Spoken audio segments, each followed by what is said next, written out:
Current में हो online? Are you sister of क्या नाम है, प्रसून?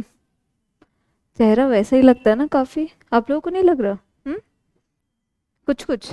ओके, तो लेट मी टेल यू कि आज की जो करंट की क्लास है, it is not as usual जो होती आई है वैसा नहीं होगा। आज will be doing some keywords of the budget.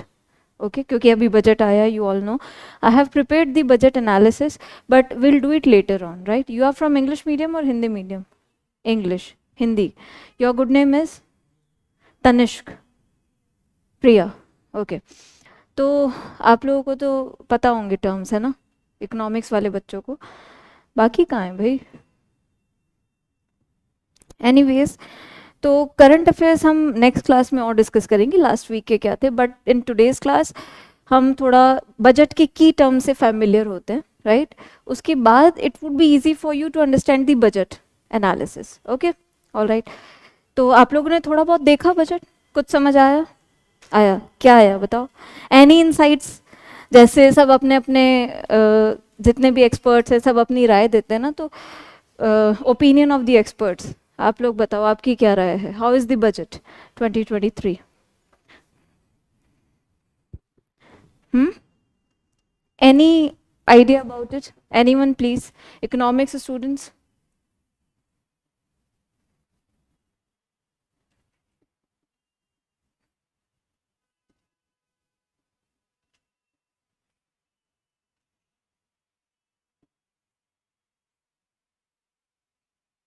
Yes, anyone please? कशिश, सपना, budget, what do you think? अच्छा, न्यूज़ में तो कुछ ना कुछ सुना ही होगा ना कि ऐसा है वैसा है, आपको क्या लगता है कैसा है बजट? देखा ही नहीं? फिर भी इकोनॉमिक्स तो पढ़ी है हमने, बहुत सारी पढ़ ली है, जितना बजट में यूज होता है सब वो तो ऑलमोस्ट सारा ही पढ़ लिया है। Then tell me. Priya, any idea? No? Tanishq?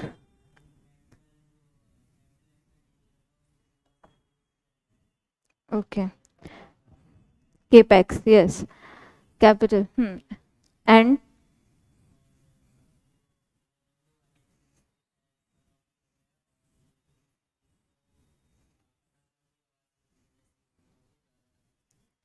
ज़्यादा पैसा दिया जा रहा है। हाँ, तो वही हो गया, कैपिटल एक्सपेंडिचर इंक्रीज किया गवर्नमेंट ने। अब ये टर्म्स आपको समझनी ज़रूरी है ना, what is capital expenditure, what is capital receipts, this is for everyone. आप लोग क्लास में थे तो आपको लगेगा कि आपने कर लिया, बट यू नो सबका इकोनॉमिक्स नहीं हुआ है, so will do that. Okay, and there are some terminologies which you might also be not familiar with. Okay, तो all right, so let's start with budget 2023।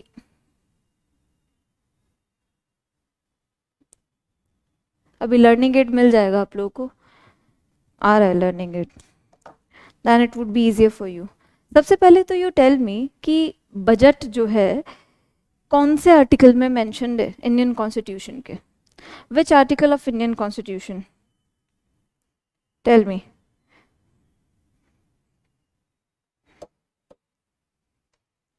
Good afternoon अलमाइका। Which article of Indian constitution, Bharat के संविधान के कौन से अनुच्छेद में budget के बारे में बोला गया है? टेल मी।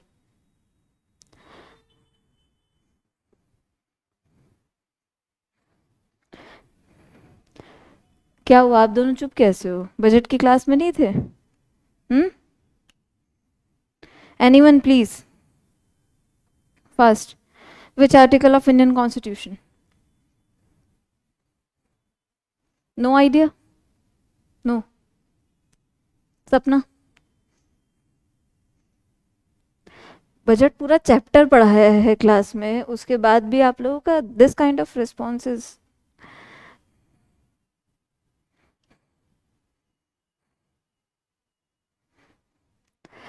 सी, बजट में किसी भी आर्टिकल में बजट टर्म नहीं लिखा हुआ है, remember this. Okay, there is mention of annual financial statement, आया समझ में? Annual financial statement. बजट जो वर्ड है बेसिकली एक फ्रेंच वर्ड है, इसका लिटरल मीनिंग होता था बैग। अब तो बैग नहीं हम कैरी करते हैं ना, हमने उस प्रथा को बंद कर दिया। आपको पता है कि अब हम डिजिटली प्रेजेंट करते हैं, right?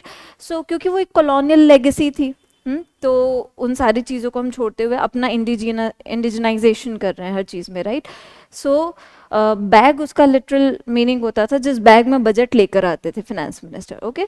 But you know in constitution there is not a mention of the term budget, उसकी उसकी जगह क्या लिखा हुआ है? Annual financial statement. तो आप जहां भी देखेंगे डॉक्यूमेंट्स में, जो भी ऑथेंटिक सोर्सेज होंगे, वहां पर आपको यही टर्म लिखी हुई मिलेगी, एनुअल फाइनेंशियल स्टेटमेंट, ओके?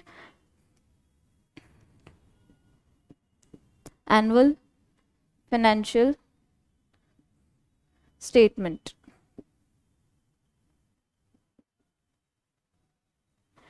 तो बजट का दूसरा नाम क्या हो गया? Annual financial statement. इसको फाइनेंस मिनिस्टर पेश करते हैं, आप सबको पता है। You were there in the budget class or not? Tell me, you were there and you don't remember all these things? We have done it in very detail. Kashish, you were there? Yes. Anyways.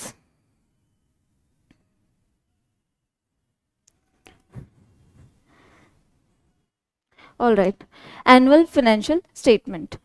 Annual financial statement, जैसा कि नाम से पता लग रहा है, annual financial statement. What is budget? What does it contain? इसमें होता क्या है? Tell me. अगर आप लोगों ने सुना होगा, एटलीस्ट न्यूज़ में तो सुना ही होगा ना। होता क्या है बजट? इंडिविजुअल लेवल पर लेकर देखो, आप सब अपना बजट मेंटेन करते हैं, तो आप क्या मेंटेन करते हैं उसमें? Tell me. One by one, yes. बोलो।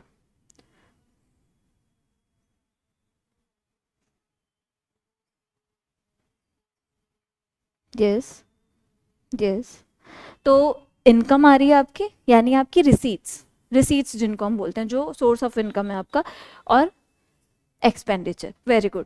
आप घर से, आप सबको पैसा मिलता होगा, राइट? जो पैसा आया, फिर आप मैनेज करते हो कि अच्छा इतना रेंट देना है, इतना खाने में देना है, इतना बिल पेमेंट करना है, उसके बाद जो बचेगा है ना, वो हमारे पास एक्स्ट्रा है, राइट? उसकी पार्टी करनी है, राइट? यस, यही करते हो। बुक्स खरीदने की नहीं सोचते कि जो बचा है उससे बुक्स खरीद लेंगे? ओके। एनीवेज, जोक्स अपार्ट, तो बजट गवर्नमेंट का भी ऐसा ही होता है। जितने भी सोर्सेज से पैसा एक्सपेक्टेड है कि यहाँ यहाँ से हमारे पास पैसा आना है, that is receipts, expected receipts of the government, है ना? एंड कहाँ पर हमारा खर्चा होगा, expected expenditure, alright, for the financial year, upcoming financial year, ठीक है? जो वित्तीय वर्ष आने वाला है, उसके लिए कहाँ से पैसा आएगा और कहाँ कहाँ खर्चा होगा, उसी के ब्यौरे को, उसी के स्टेटमेंट को हम क्या कहते हैं? बजट या annual financial statement. Is that clear?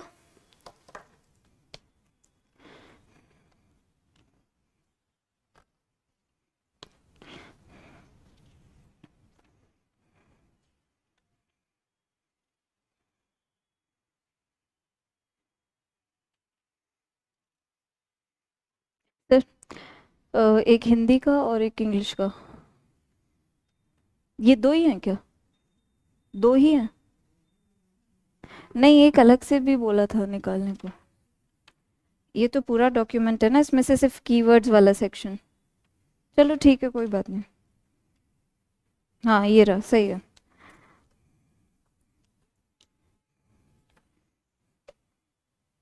All right. तो लर्निंग एड आपको मिल गया, इसमें सारी टर्म्स लिखी हुई हैं, आपको लिखने की ज़रूरत नहीं पड़ेगी।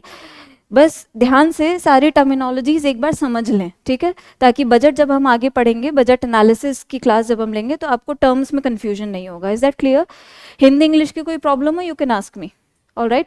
सो पहला आप देखो, एनुअल फाइनेंशियल स्टेटमेंट की जो हम बात कर रहे थे, अब बात आती है कि इसका कौन सा आर्टिकल है। That is article 112 of the Indian constitution. Okay, so if there is a question, अगर प्रीलिम्स में ऐसा कोई क्वेश्चन आता है जिसमें शुरुआत ऐसे की हुई है कि the constitution of India requires, Constitution of India under Article 112 requires the finance minister to present budget every year in the parliament, तो क्या ये सही होगा या गलत होगा? हाँ, गलत होगा। क्यों? यस, ये ध्यान रखना, इस टाइप के स्टेटमेंट्स में वो आपको ट्रैप करते हैं। आपको पता है आर्टिकल 112 में बजट नहीं एनुअल फाइनेंशियल स्टेटमेंट मेंशन्ड है. Is that clear? ओके तो देखो एक बार इसको क्या लिखा हुआ है. Article 112 of the constitution requires the government to present to the parliament a statement of estimated receipts. Estimated receipts यानी कितना एस्टिमेटेड पैसा कहाँ कहाँ से आना है ना. सपोज गवर्नमेंट बोल रही है कि जो हमारे टैक्सेस हैं इनकम टैक्स वगैरह उससे इतना पैसा आएगा, उतना इतना हम रेवेन्यू जनरेट कर पाएंगे, इनडायरेक्ट टैक्सेस से इतना रेवेन्यू जनरेट कर पाएंगे. ओके तो ये जो क्लासिफिकेशन है ये estimated receipts and estimated expenditure कि हम एजुकेशन में इतना स्पेंड करेंगे या कोई हमने नई स्कीम लाई हम उसमें इतना स्पेंड करेंगे है ना. एनवायरनमेंट के लिए कोई नई स्कीम्स आई, बहुत सारी आई इस साल भी, तो उसके लिए हम इतना स्पेंड करेंगे. Right yes. So this is annual financial statement या वार्षिक वित्तीय विवरण. ओके अनुच्छेद 112 भारतीय संविधान का. Is this clear? ये टर्म क्लियर है एनुअल फाइनेंशियल स्टेटमेंट. अभी आगे की टर्म्स बजटरी डेफिसिट वगैरह समझने से पहले हम बजट एक बार फटाफट बजट के कंपोनेंट समझ लेते हैं.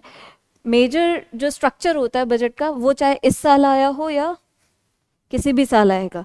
राइट वो आपका क्लियर होना ज़रूरी है. इस साल जो बजट आया है उसने भी उसी स्ट्रक्चर को फॉलो किया है और नेक्स्ट ईयर जो बजट आएगा वो भी उसी स्ट्रक्चर को फॉलो करेगा. Yes tell me Kashish and Sapna, what are the two broad categories of budget? Budget को किन दो भागों में हम डिवाइड कर सकते हैं broad? Expenditure and capital and revenue. दो पार्ट होते हैं इसके, कैपिटल एंड रेवेन्यू.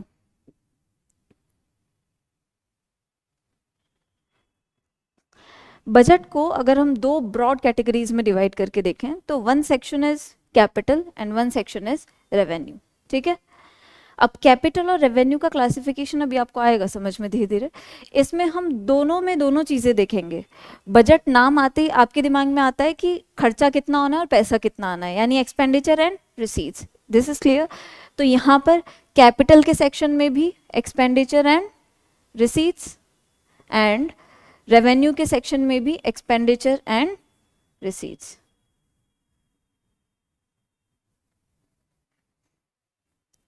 ठीक है.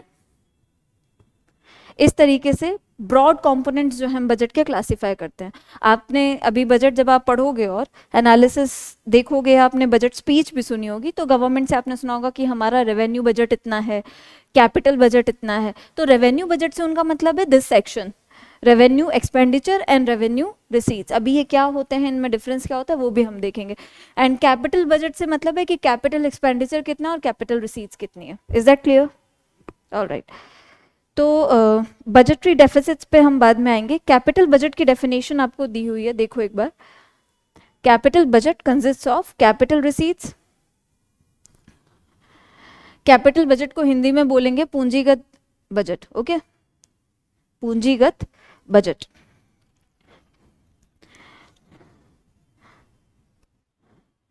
एंड रेवेन्यू बजट भी पीछे दिया हुआ है, बट स्टिल हम बोर्ड पे देखेंगे कि दोनों में डिफरेंस क्या होता है.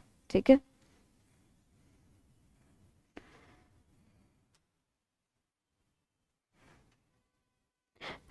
पूंजीगत बजट और राजस्व बजट. ठीक है. पूंजीगत और राजस्व. कैपिटल कौन सा हो गया? पूंजीगत. एंड रेवेन्यू बजट इज राजस्व. ठीक है. इतनी बात आई समझ में? ओके अभी समझो, पहले डेफिनेशंस बाद में देखना. पहले हम कैपिटल वाला सेक्शन लेते हैं. ठीक है. कैपिटल वाला सेक्शन या पूंजीगत बजट जिसको हम बोलते हैं. तो कैपिटल वाले सेक्शन में सबसे पहले हम देखते हैं कैपिटल एक्सपेंडिचर. Capital expenditure.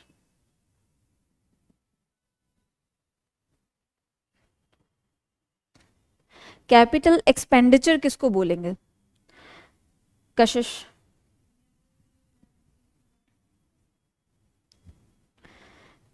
सपना.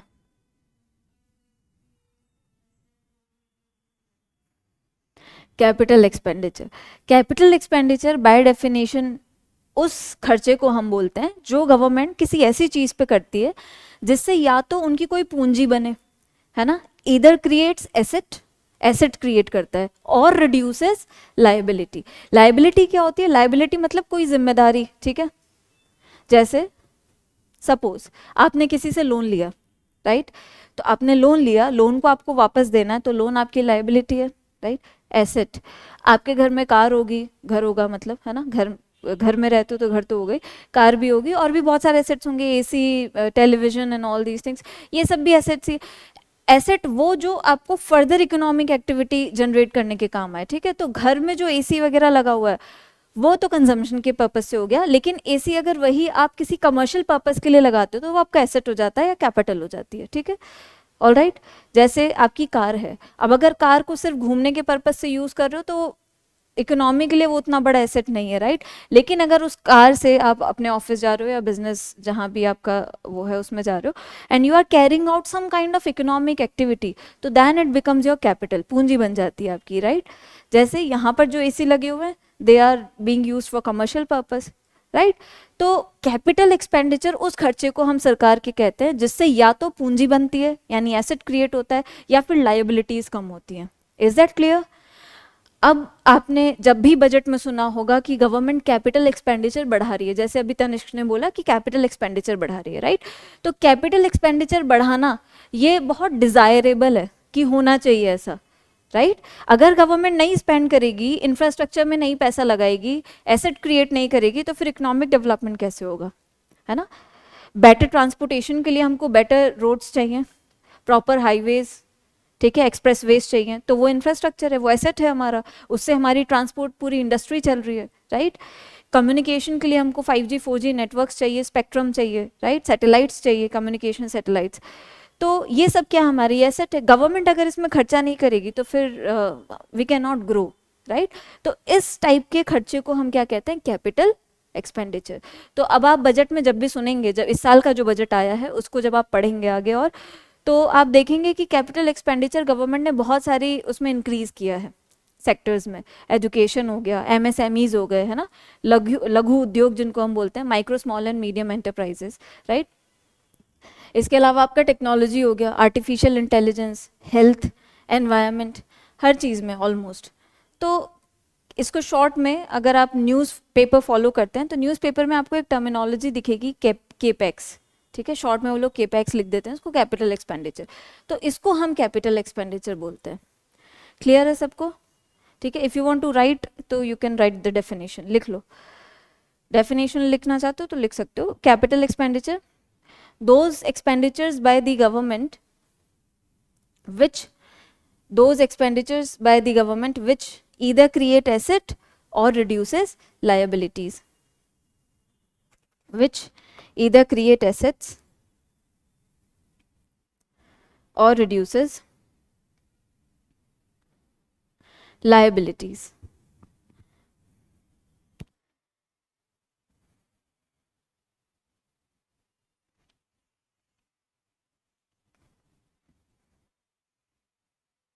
ठीक है। अब कैपिटल के दूसरे एस्पेक्ट पे हम आते हैं। एक्सपेंडिचर हो गया, सेकेंड इज कैपिटल रिसीट्स। एक तो खर्चा और एक जो पैसा आ रहा है। तो पैसा जो आ रहा है उसको भी हमने दो पार्ट में क्लासिफाई किया है, capital and revenue. Capital receipts क्या होती है सपना? What are capital receipts? Yes, very good.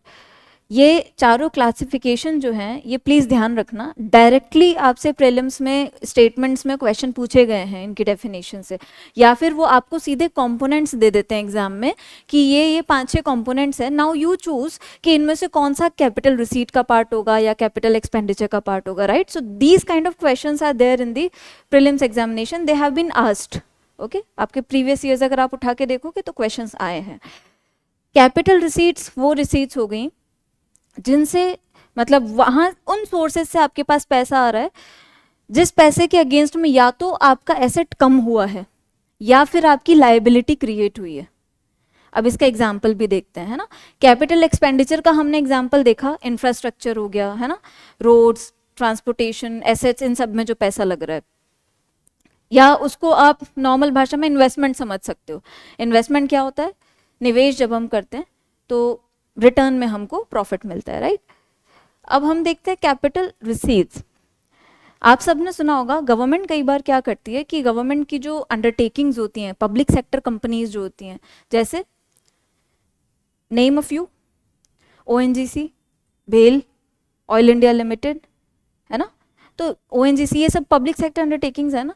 आपने सुना होगा कि कई बार गवर्नमेंट पब्लिक सेक्टर अंडरटेकिंग्स का कुछ शेयर बेच देती है, जो अगर प्रॉपर नहीं काम कर रही है ना, तो कुछ शेयर उसका डिसइन्वेस्ट कर देती है। डिसइन्वेस्टमेंट भी इसमें टर्म है, आगे आएगी।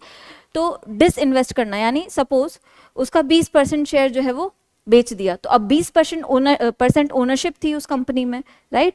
20% जितना पैसा मिल गया, तो पैसा तो मिला लेकिन उसके अगेंस्ट में एसेट कम हो गया ना, राइट। फॉर एग्जाम्पल आप चारों इन्वेस्टर्स हो, है ना, आप लोग इन्वेस्टर्स हो, आपने कंपनी एक्स में पैसा लगाया हुआ था, कंपनी एक्स, ठीक है। सपोज 10% शेयर आपने लिए हुए थे सबने, तो जितने का शेयर होगा उतने की ओनरशिप, राइट। तो 10% आपका था, 10% आपका। अब आप में से दो लोगों ने डिसाइड किया कि हमको अर्जेंटली पैसों की ज़रूरत है, अब कहाँ से लाएं पैसे, तो आपने कहा कि ये शेयर्स वापस ले लो, उसका पैसा हमको दे दो, ठीक है। आपने वो शेयर्स वापस मोनेटाइज कर लिया उन शेयर्स को, राइट। तो 20% जो है पैसा आपने कमा लिया शेयर्स को मोनेटाइज करके, लेकिन अब वो 20% की ओनरशिप आपकी खत्म हो गई, यानी 10% आपकी, 10% आपकी, राइट। तो एसेट था ना वो आपका, एसेट रिड्यूस हो गया।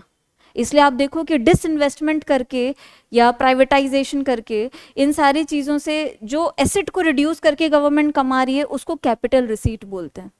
या फिर लाइबिलिटी क्रिएट हो। अब लाइबिलिटी कैसे क्रिएट होगी, tell me Kashish. Borrowings, yes of course, very good, right. कि अगर गवर्नमेंट बोरो ज़्यादा कर रही है ना, लोन ज़्यादा ले रही है, तो लोन क्या है, लाइबिलिटी है। तो लाइबिलिटीज क्रिएट हो गई, तो पैसा तो आया लेकिन उससे लाइबिलिटी क्रिएट हो गई। तो कोई भी कंपोनेंट आपको एग्जाम में दिया हो और उससे पूछा हो कि ये कैपिटल रिसीट है या रेवेन्यू रिसीट है या कैपिटल एक्सपेंडिचर है, तो आपको इस डेफिनेशन के बेसिस पे ही जज करना है जो मैंने लिखवाई है अभी आपको, ठीक है। Only on the basis of this definition की कैपिटल रिसीट्स में क्या लिखा हमने, लिख लो, either reduces asset, capital receipts either reduces asset, either reduces asset or create liabilities, or create liabilities.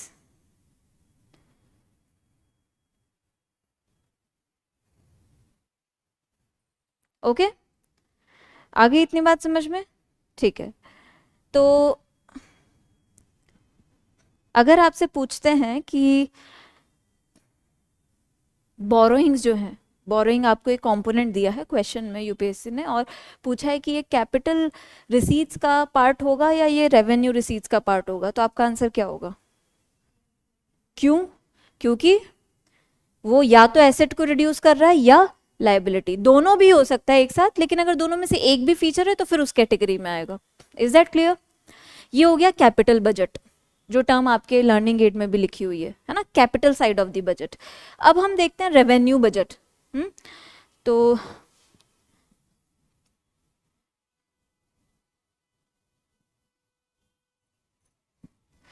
Revenue budget या राजस्व बजट, ओके, रेवेन्यू बजट।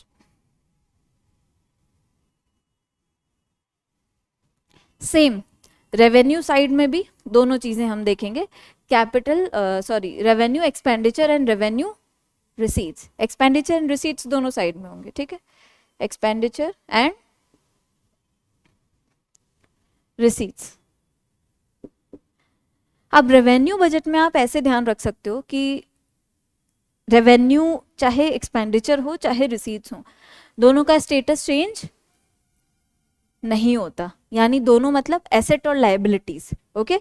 तो अगर हम रेवेन्यू एक्सपेंडिचर देखें तो रेवेन्यू एक्सपेंडिचर सरकार का वो खर्चा है या वो गवर्नमेंट एक्सपेंडिचर है जिससे ना तो एसेट पे कोई चेंज आ रहा है ना ही लायबिलिटी पे, राइट। याद आया कुछ, ओके। तो revenue expenditure neither create asset nor reduces liability, alright. जैसे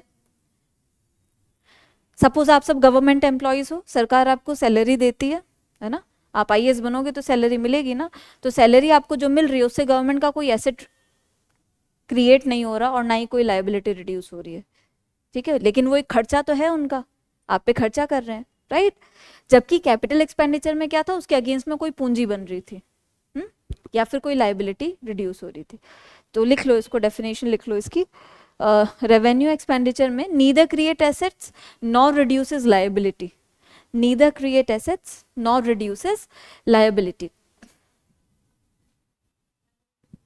हाँ, neither create assets, neither create assets nor reduces liability.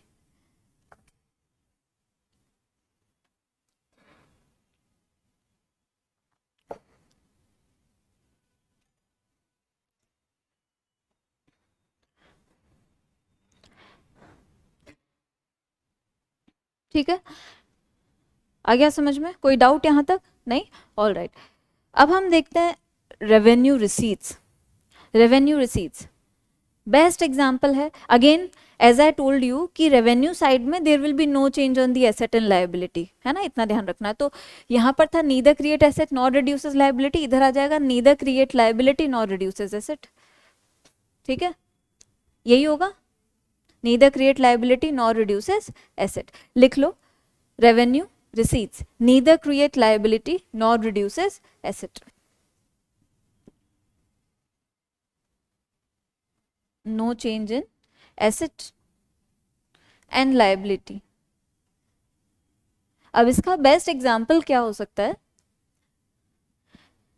Tax revenue, government को टैक्स से जो रेवेन्यू मिलता है, टैक्स से जो रिसीट्स मिलती हैं, है ना, ठीक है, टैक्स से जो पैसा मिल रहा है उससे क्या हो रहा है, ना तो कोई लायबिलिटी क्रिएट हो रही है ना ही कोई एसेट रिड्यूस हो रहा है, वो तो एक कंपलसरी पेमेंट है जो हमको पे करना पड़ता है if we are tax payers, right. So are you all tax payers or not? No, no, you both are not, but you both are, okay. तो आप दोनों क्यों नहीं हैं टैक्स पेयर्स? सॉरी, अच्छा, आप भी नहीं है टैक्स पेयर। आप कुछ सामान खरीदते हैं बाजार से, एमआरपी पे, उसमें टैक्स इंक्लूडेड होता है। तो मैंने ये नहीं पूछा कि are you all income tax payers, ठीक है, I asked you are you all tax payers. तो whenever someone ask you are you a tax payer, you should say yes, है ना। इनकम टैक्स पे नहीं कर रहे लेकिन इनडायरेक्ट टैक्सेस तो पे कर ही रहे हैं ना। आप एक बिस्किट का पैकेट भी खरीदते हैं, उसमें जो एमआरपी लिखी होती है उसमें इनडायरेक्ट टैक्सेस जहाँ जहाँ से वो बन के आया है, जिस जिस स्टेज पे उसमें किसी ने टैक्स दिया है वो आपसे लिया जाता है, एमआरपी में इंक्लूडेड होता है वो, राइट। तो you all are tax payers, actually we all are tax payers, है ना, सब ही हैं, कोई भी बचा हुआ नहीं है क्योंकि सब कुछ ना कुछ कंज्यूम करते हैं, right. So this is the difference between capital budget and revenue budget. अब आ गया समझ में?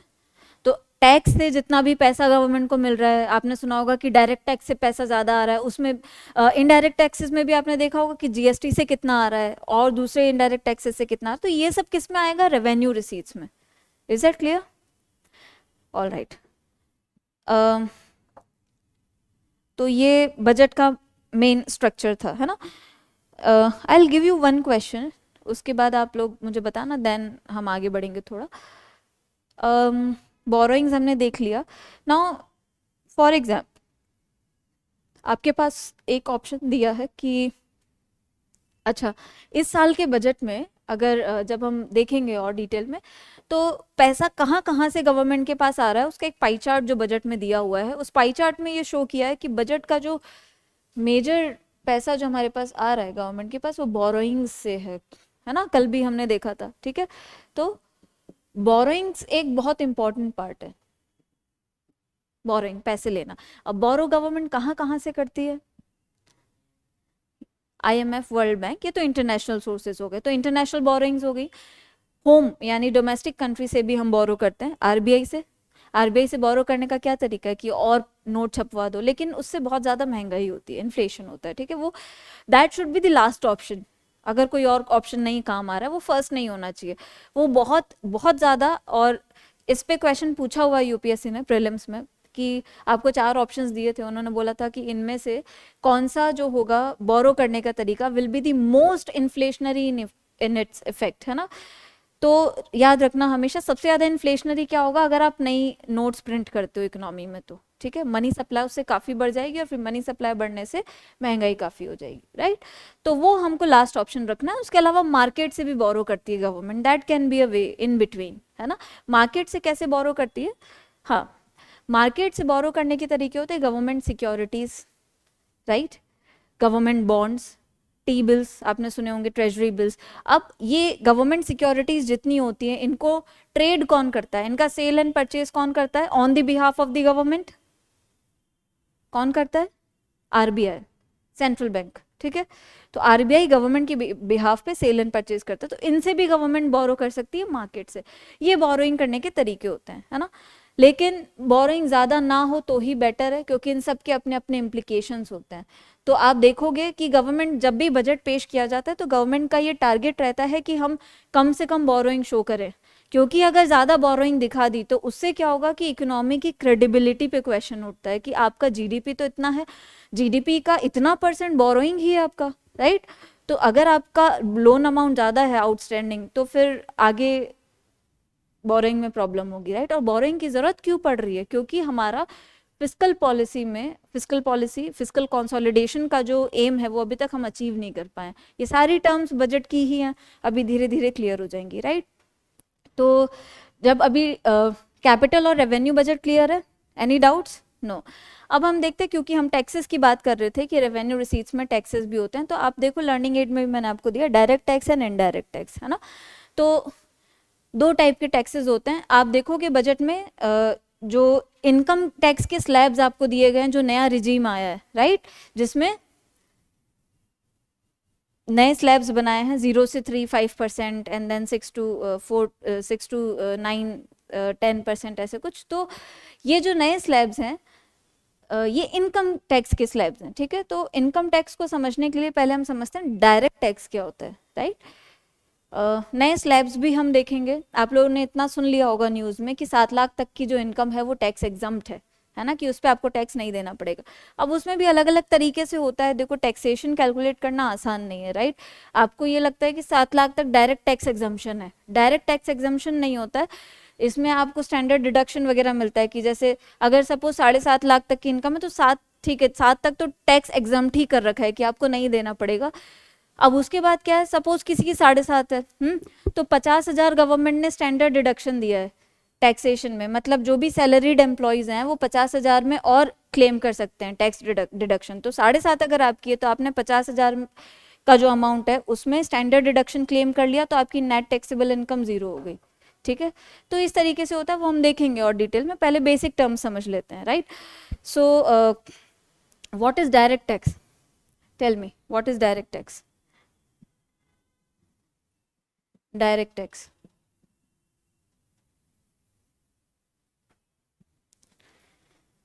इनकम टैक्स जो है, सबसे ज्यादा बजट आता है तो लोगों की नजर किस पे रहती है? इनकम टैक्स पे, कि भाई हम कौन से स्लैब में आ रहे हैं, है ना, हम पे पहले से ज्यादा टैक्स लगने वाला है, पहले से कम लगने वाला है, right.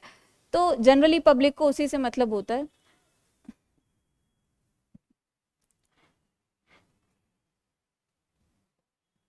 Tell me what is a direct tax?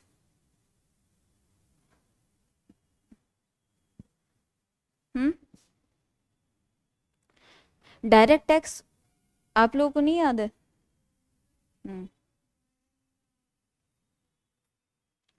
Person पे बर्डन शिफ्ट ना कर सकें, राइट, वेरी गुड। तो डायरेक्ट टैक्स उस टैक्सेशन को कहते हैं जिस पे इम्पोज किया गया है, उस टैक्सेशन यानी उस टैक्स को पे करने का बर्डन उसी पर्सन पे होगा, that burden can not be shifted, okay, that burden can not be shifted. मतलब सपोज अगर प्रिया के ऊपर इनकम टैक्स लगा है तो आपकी इनकम है, आपका टैक्स है, आप ही पे करोगे, राइट। और तो कोई पे नहीं करेगा, तो आप ये नहीं कह सकते कि मैंने इतना टैक्स पे किया तो तुम भी इतना टैक्स पे करो, right. So direct tax is tax जिसका बर्डन आप किसी और पे शिफ्ट नहीं कर सकते। For example income tax, corporate profit tax etcetera, right. Right down, लिखा हुआ है I think direct tax learning aid में, ठीक है, तो वो दिया हुआ है मैंने आप लोगों को। डायरेक्ट टैक्स का burden can not be shifted, burden can not be shifted. Is that clear? Example, income tax, corporate profit tax. Income tax तो आप सबको पता होगा कि डायरेक्ट टैक्स है।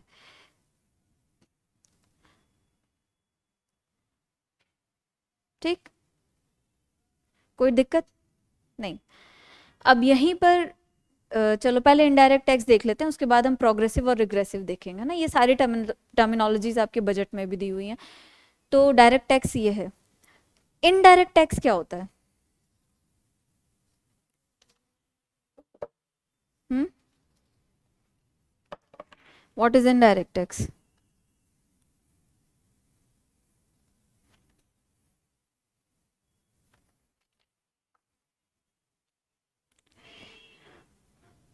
जैसे डायरेक्ट टैक्स की हमने डेफिनेशन देखी कि जिसका बर्डन हम शिफ्ट नहीं कर सकते, वैसे इनडायरेक्ट टैक्स क्या है? टैक्स का बर्डन शिफ्ट होता है, डिवाइड होता है। फॉर एग्जाम्पल, आप चारों प्रोड्यूसर्स हो, ठीक है। अब एक चेन में प्रोडक्शन होता है किसी चीज़ का, ऐसा तो है नहीं कि कोई अकेला इंसान बनाना है, राइट? तो क्या बनाना है बताओ? चॉकलेट है ना, चॉकलेट बनानी है, ठीक है। तो चॉकलेट के लिए क्या क्या रॉ मटेरियल चाहिए? मिल्क चाहिए, कोको पाउडर चाहिए, राइट? सपोज आप कोको पाउडर के फार्मर हो, है ना। आपने कोकोआ मतलब कोको पाउडर उससे बनेगा, तो आपने वो उगाया अपने फील्ड में, अब आपने किसी को सेल किया, तो आपने कोई टैक्स पे किया फॉर एग्जाम्पल, ठीक है। अब आप क्या करोगे कि आपने बेचा और आपने टैक्स पे किया, तो आप चाहोगे कि आप ज्यादा प्राइस पे बेचो, है ना। आपने जितना टैक्स दिया वो भी आपकी लागत ही हुई, यानी वो भी आपकी कॉस्ट ही हुई, राइट। तो आप लोग क्या कोशिश करोगे कि आप जब अपना सामान किसी को आगे बेच रहे हो, उसमें आप कोई टैक्स पे कर रहे हो, तो उसकी प्राइस उतने से बढ़ा दो ताकि आपका टैक्स भी कवर हो जाए। तो आपने उतने, सपोज 10% टैक्स पे किया, तो 10% से प्राइस बढ़ा के आगे उसको बेचा। अब सपोज आपने कशिश को बेचा, अब कशिश ने उसकी ग्राइंडिंग वगैरह की, फाइन कोकोआ पाउडर बनाया, है ना। तो फिर उस पर ब्रांडिंग वगैरह की, पैसा लगा, मार्केटिंग, एडवर्टीजमेंट्स, ये सब। उसके बाद इन्होंने सेल किया किसी चॉकलेट बनाने वाली या किसी कन्फेक्शनरी की शॉप को, राइट, बेकरी को। तो अब कशिश ने जिस प्राइस पे खरीदा, तो वो प्राइस पे ऑलरेडी उसने टैक्स पे कर दिया, राइट, क्योंकि आपने 10% बढ़ा के बेचा था, तो उसने भी टैक्स पे कर दिया। अब उसको पता है कि उसने इतने प्राइस पर खरीदा है, वो आगे देगी, तो वो भी अपनी प्राइस बढ़ा के देगी कि मैंने भी इसमें टैक्स पे किया है ना। तो आपने खरीदा, आपको और महंगा मिला, आपने उसको पे किया जिस प्राइस पे, उसने अपना टैक्स कवर कर लिया उसमें से, राइट। तो बर्डन क्या हुआ टैक्स का? एंड कंज्यूमर तक शिफ्ट हो गया। अब फाइनली वो जो चॉकलेट बन के आएगी, है ना, जिसको कशिश ही अगर फॉर एग्जाम्पल कंज्यूम कर लेगी, उसकी बहुत फेवरेट है चॉकलेट, है ना, तो आप अगर खरीदोगे, सपोज उसकी एमआरपी आती है 180 रुपीज, 180, है ना। अब उस रुपीज 180 में आप सबके टैक्सेस इंक्लूडेड हैं जो आपने पे किए। तो बर्डन क्या हुआ? शिफ्ट हो गया। अकेला आप पे नहीं था बर्डन, है ना, या अकेला आप लोगों पे नहीं था, एंड कंज्यूमर पे शिफ्ट हो गया। उस टाइप के टैक्सेशन को हम बोलते हैं इनडायरेक्ट टैक्स। Indirect tax. तो इनडायरेक्ट टैक्सेशन से प्राइसेस पे इम्पैक्ट पड़ता है। तो बजट में इनडायरेक्ट टैक्सेशन से जो भी चेंजेस गवर्नमेंट अनाउंस करेगी, जैसे इनकम स्लैब्स तो आपको पता है कि चेंज हो गए, तो अब किसी को कम देना होगा, किसी को ज्यादा, कोई टैक्स स्लैब में आ जाएगा, कोई टैक्स स्लैब से बाहर चल जाएगा, इतना सा रोल है ना। इनडायरेक्ट टैक्स में क्या है? कुछ चीजें महंगी हो जाएंगी, कुछ चीजें सस्ती हो जाएंगी। और इस बार हुआ भी है, जैसे आपके मोबाइल फोन्स, ठीक है, टीवीज, ये थोड़े सस्ते होंगे अब, क्योंकि इन पे custom duty, countervailing duty जो होती है, काउंटर वेलिंग ड्यूटी पर्टिकुलरली वो कम कर दी गवर्नमेंट ने, right. On the other hand कुछ चीज़ें अब महंगी हो जाएंगी, ठीक है।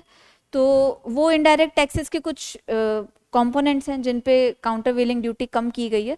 तो ये सब क्या होते हैं? इनडायरेक्ट टैक्सेस होते हैं। इनडायरेक्ट टैक्सेस का इम्पैक्ट आपको किसी प्रोडक्ट की प्राइस में देखने को मिलेगा, है ना। अगर इनडायरेक्ट टैक्स किसी चीज़ पे बढ़ जाता है, तो उसका मतलब वो चीज़ और महंगी हो जाएगी। Is that clear? अब लगे हाथ यहाँ पर हम इन दोनों में एक और फर्क समझते हैं, बहुत इंपॉर्टेंट कंसेप्ट है ये सारे, ये डायरेक्ट टर्मिनोलॉजीज पूछी जाती हैं प्रीलिम्स में, है ना। डायरेक्ट टैक्स को प्रोग्रेसिव टैक्स भी बोलते हैं। आपका लर्निंग एड में भी ये टर्म होगा, देखो, प्रोग्रेसिव टैक्सेशन, है ना। एंड इनडायरेक्ट टैक्स को हम रिग्रेसिव टैक्स भी बोलते हैं।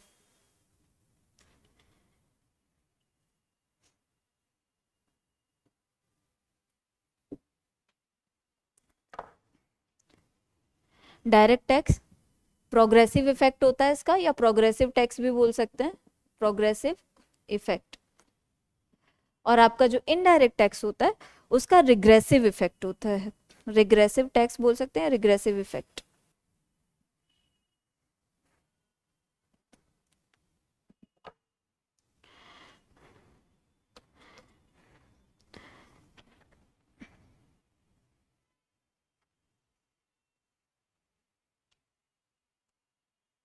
Progressive tax and regressive tax, ठीक है।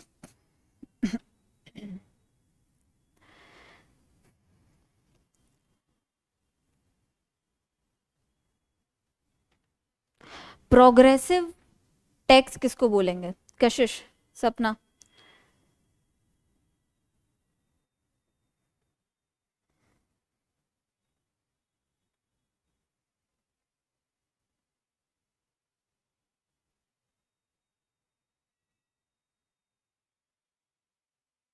प्रोग्रेसिव टैक्स को हिंदी में भी प्रोग्रेसिव टैक्स ही बोल सकते हैं, और रिग्रेसिव टैक्स को प्रतिगामी कर बोलते हैं, ठीक है। रिग्रेसिव टैक्स, बताओ दोनों में क्या डिफरेंस है?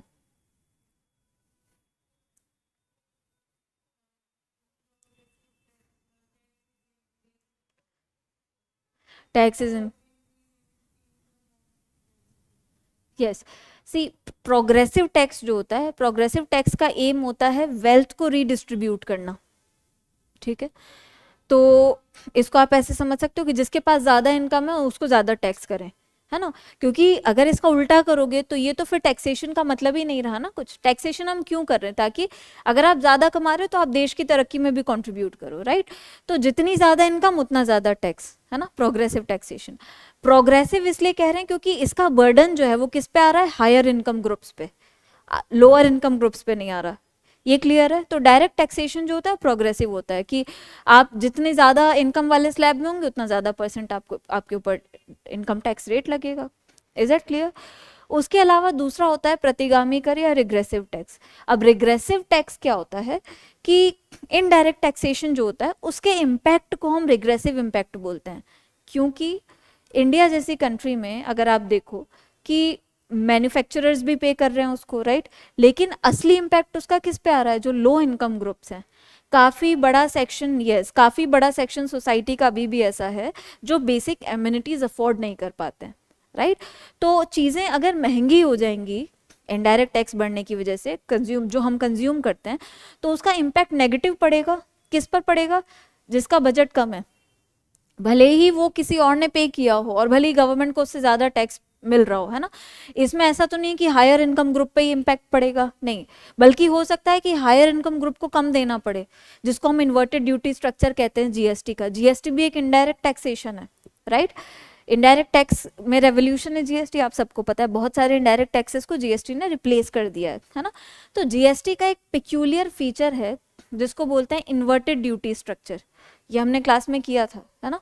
Inverted duty structure, normally indirect tax कैसे लगता है कि आप कुछ प्रोड्यूसर हैं, आपने टैक्स दिया, फिर आपने उसमें कुछ वैल्यू ऐड किया, आपने बेचा उसको, फिर उसने कुछ वैल्यू ऐड किया, उसने आगे बेचा, तो हर स्टेज पे टैक्स लग रहा है ना। जीएसटी में इनपुट टैक्स क्रेडिट का एक प्रोविजन है प्रोड्यूसर्स को इंसेंटिवाइज करने के लिए कि आपके इनपुट पे जो पैसा लग रहा है वो हम आपको वापस क्रेडिट कर देंगे, आपके अकाउंट में भेज देंगे, ठीक है। तो आपने इनपुट पे जो टैक्स दिया वो आपको वापस मिल गया, राइट। तो गवर्नमेंट का तो इससे नुकसान हो गया ना, असल में तो टैक्स दिया ही नहीं आपने, राइट। फाइनली पैसा कौन दे रहा है? जिसने एमआरपी पे उसको खरीदा। तो बर्डन इसका रिग्रेसिव पड़ रहा है कॉमन मैन पे, राइट। इस इम्पैक्ट को हम कहते हैं रिग्रेसिव इम्पैक्ट। इसलिए आप देखो कि इनडायरेक्ट टैक्सेस को बहुत ज़्यादा हम बढ़ा नहीं सकते हैं इंडिया जैसी कंट्रीज में। जबकि आप देखो कि डेवलप्ड कंट्रीज जो हैं दूसरी, जिनका स्टैंडर्ड ऑफ लिविंग काफ़ी अच्छा है और बजट काफ़ी अच्छा है, पर कैपिटा इनकम अच्छी है, पर पर्सन अच्छा खासा पैसा कमा लेते हैं, तो वहाँ पर दे कैन अफोर्ड। लेकिन यहाँ जब अभी भी हम गरीबी जैसी चीज़ों से लड़ रहे हैं, राइट, अभी भी हम पोवर्टी एलिमिनेट करने की कोशिश कर रहे हैं, अभी भी हम मिड डे मील स्कीम्स चला रहे हैं जहाँ पे they are not able to arrange at least 2 square meals a day, right. तो वहाँ पर इस टाइप का जो टैक्सेशन होता है उसका रिग्रेसिव इम्पैक्ट इनडायरेक्ट टैक्स का हमको देखने को मिलता है, राइट। तो इनडायरेक्ट टैक्सेस की अगर हम बात करें, अभी के बजट में कुछ चेंजेस किए गए हैं। बहुत सारे एग्जाम्पल हो सकता है इनडायरेक्ट टैक्सेस के, जैसे GST, countervailing duty, customs duty, excise duty, ठीक है। ये सब इनडायरेक्ट टैक्सेस दिए हैं। ये सब मैंने दे रखे हैं आपको, जो भी टर्म्स मेंशन है हम डिस्कस करेंगे। यहाँ तक कोई डाउट हो तो बताओ पहले। Any doubts? नहीं? तो अभी इस बजट के बाद आपके TV, mobile phones, diamonds, EV electric vehicle जो इंडस्ट्री है उसका जो रॉ मटेरियल है ये सब जो है थोड़ा सस्ता होने वाला है, लेकिन महंगा क्या होने वाला है? सिगरेट्स, ठीक है, और बाइसिकल्स, ईवीज, कुछ टॉयज़ हैं, ये सब महंगे होंगे क्योंकि इन पे काउंटर वेलिंग ड्यूटी बढ़ा दी है ना। कुछ गोल्ड बार जो होते हैं, सोने के बिस्किट जिनको हम बोलते हैं, तो गोल्ड बार से कुछ जो आर्टिकल्स बने हैं, सामान बने हैं, वो भी महंगे होने वाले हैं। ओके, आपकी अच्छा ये विमेन के लिए थोड़ी सैड न्यूज़ है। वो क्या है कि इमिटेशन ज्वेलरी जो होती है, इमिटेशन ज्वेलरी किसको कहते हैं? जो आप शादियों के लिए खरीदते हैं कि ये सोने जैसा दिख रहा है लेकिन सोने का हार नहीं है ना, वो जो ज्वेलरी होती है, जो देखा होगा आपने कई लोग पहनते, सबके पास तो सोना है ज़रूरी नहीं है ना, तो आपको पता लग जाता है कि आर्टिफिशियल पहना है। उस ज्वेलरी को ही आर्टिफिशियल ज्वेलरी के लिए एक टर्म है इमिटेशन, यानी कॉपी करके बनाई हुई है ओरिजिनल की, तो वो भी महंगी होने वाली है। ठीक है, तो बेहतर है कि फिर आर्टिफिशियल खरीदने की बजाय ओरिजिनल ही खरीद लो, राइट। तो ये कुछ चीज़ें सस्ती और महंगी होंगी। बजट में जो टैक्सेशन चेंज किया, इनडायरेक्ट टैक्सेशन का इम्पैक्ट है ये। तो इनडायरेक्ट टैक्सेशन का इम्पैक्ट हमको चीज़ों की प्राइस पे देखने को मिलता है। इतनी बात आ गई होगी समझ में, right? All right, very good. अच्छा, किचन में जो आप लोग इलेक्ट्रिक चिमनी लगवाते हैं, है ना, जो सारा एग्जॉस्ट बाहर करती है, वो भी महंगी होने वाली है। तो अगर अभी तक अब खरीदने की सोच रहे हो तो थोड़ा सोच लेना पहले, तो अच्छी डील क्रैक करना बीच में कभी कोई ऑफर हो तो ये सब है। ऑल राइट, आगे देखते हैं कौन कौन सी टर्म्स हमने कर ली हैं इसमें। डायरेक्ट टैक्सेशन हो गया, ये हो गया, प्रोग्रेसिव, रिग्रेसिव। ऑल राइट, अब हम देखते हैं काउंटर वेलिंग ड्यूटी क्या होती है। Customs duty and countervailing duty, जिनकी वजह से ये कुछ चीज़ें महंगी या सस्ती हुई हैं, है ना। तो काउंटर वेलिंग ड्यूटी देखते हैं सबसे पहले। What is countervailing duty?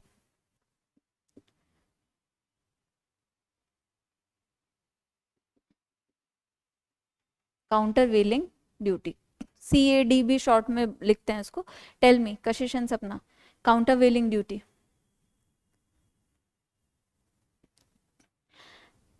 Tell me what is countervailing duty?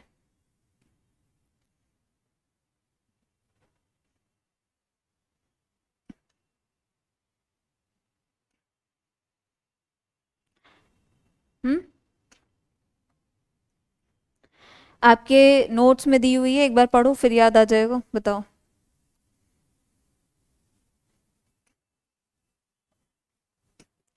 We have done it, okay, ये हमने किया है पहले भी क्लास में।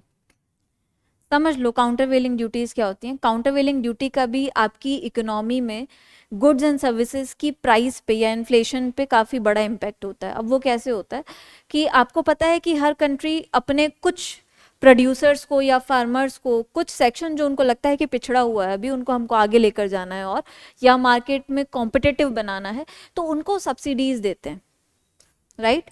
फॉर एग्जाम्पल, अगर किसी पर्टिकुलर प्रोडक्ट पे सपोज वीट, शुगर केन है ना, हमारे यहाँ सपोज शुगर केन पे गवर्नमेंट ने सब्सिडी दी, ठीक है।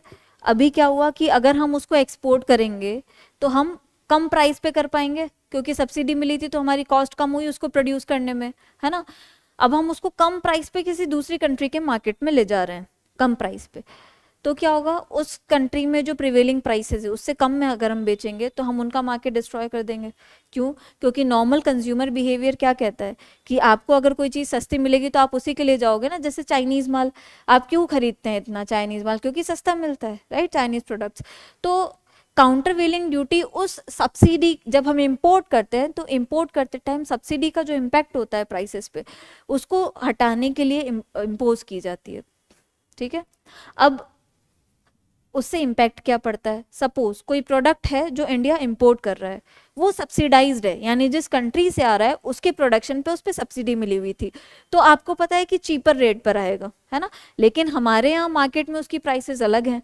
तो हम अगर कंपटीशन फेयर चाहते हैं और हम चाहते हैं कि हमारे डोमेस्टिक प्रोड्यूसर्स जो हैं उस पर्टिकुलर प्रोडक्ट के, उनका नुकसान ना हो, तो हम क्या करेंगे, उस पर काउंटर वेलिंग ड्यूटी इम्पोज कर देंगे इम्पोर्ट करते टाइम, है ना। यानी अब उसको जो बेच रहा है हमको और जो इंपोर्ट कर रहा है उसको एक ड्यूटी पे करनी पड़ेगी, एक टैक्स पे करना पड़ेगा। अब उसने टैक्स पे किया तो वो आपसे महंगी महंगी ज़्यादा प्राइस चार्ज करेगा, आपको महंगा देगा। आ रही बात समझ में? तो एक तो आप फ्री में इंपोर्ट कर रहे थे, है ना। एक आपको टैक्स देना पड़ा, तो अगर आपको टैक्स देना पड़ा तो फिर आप लोगों को फ्री कम प्राइसेस पे नहीं दोगे, फिर आप उसकी प्राइस बढ़ा दोगे, तो उतना हम काउंटर वेलिंग ड्यूटी उस चीज पर इम्पोज कर देते हैं जितने परसेंटेज से वो मार्केट वैल्यू के बराबर आ जाए, राइट, ताकि हमारा मार्केट उससे डिस्ट्रॉय ना हो, वरना हमारे प्रोड्यूसर्स का क्या होगा, उसको हम कहते हैं काउंटर वेलिंग ड्यूटी। तो अभी गवर्नमेंट ने कुछ चीज़ों के इंपोर्ट पे उसको बढ़ा दिया है, तो बढ़ाने से क्या हुआ, वो चीज़ें महंगी हो गई, और कुछ चीज़ों पे कम कर दिया, तो कम करने से क्या हुआ, सस्ती हो गई।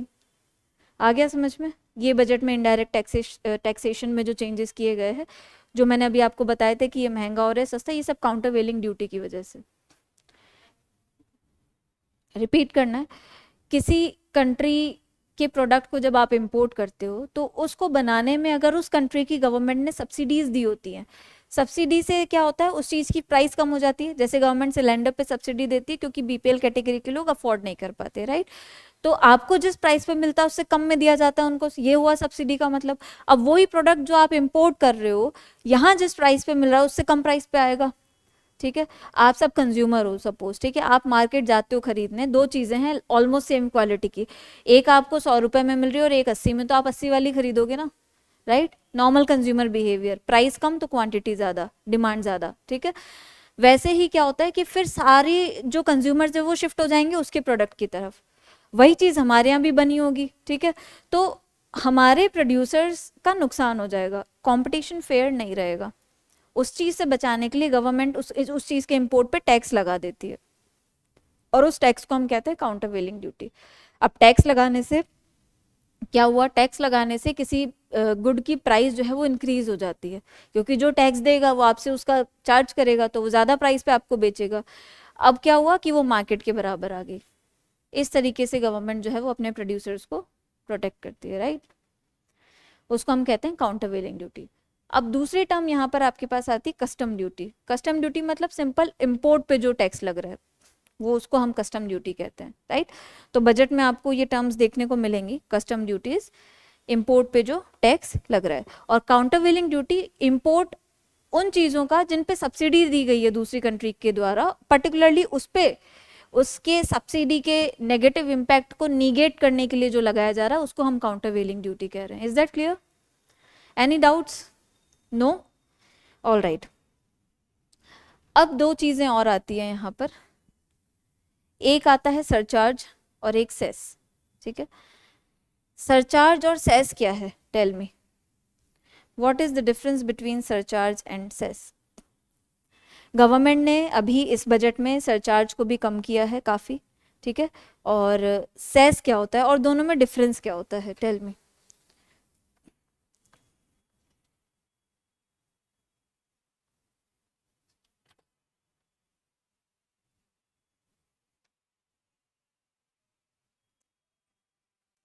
सरचार्ज की रेट ऑलमोस्ट 35% से 27% कर दी है गवर्नमेंट ने, यानी सरचार्ज जो सर टैक्स या सरचार्ज जिसको हम बोलते हैं वो अगर चार्ज होगा तो मैक्सिमम 27% उसकी रेट होगी।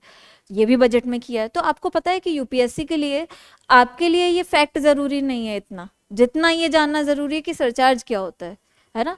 आपको पता है यूपीएससी आपसे ये नहीं पूछेगा कि कितना परसेंट से कम कर दिया, पहले कितनी रेट थी अब कितनी रेट है, नहीं। ये जरूर पूछ सकते हैं what is surcharge, what is cess, what is purpose of surcharge, what is purpose of cess, ठीक है।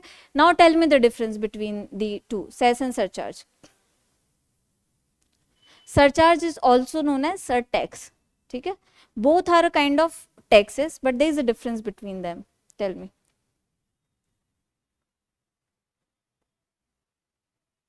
आज ऑनलाइन भी ज्यादा बच्चे नहीं है, क्या बात है।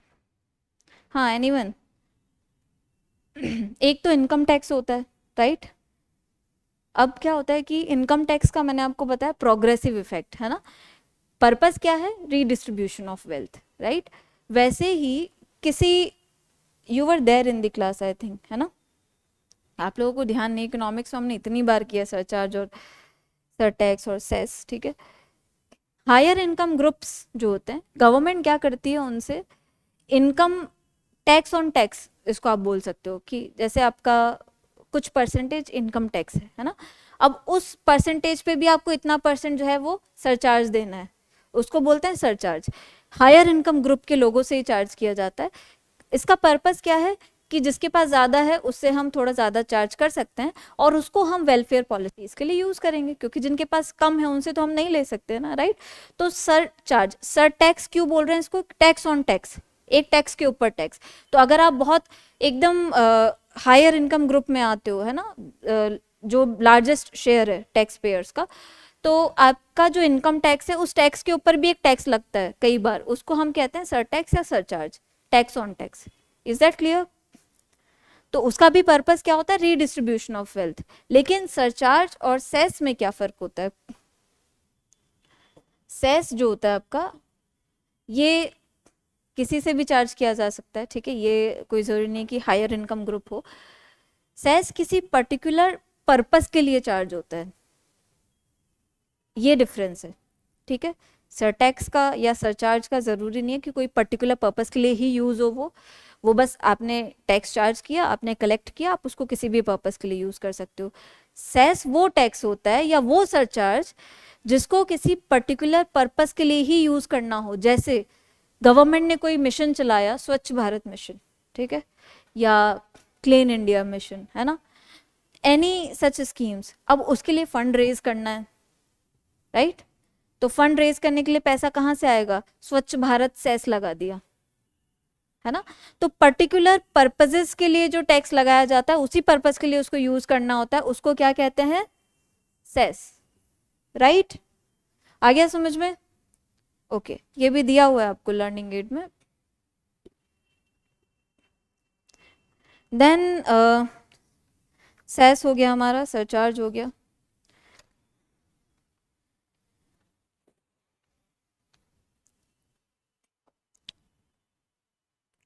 इसके बाद आप देखो दो टर्म्स और दी हुई हैं, या पहले हम ये देखते हैं एंजल टैक्स क्या होता है ना।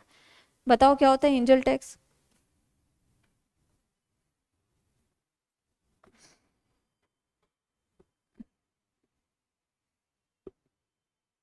Angel tax, who is angel investor and what is angel tax, ये तो हमने कल ही डिस्कस किया था, टेल मी।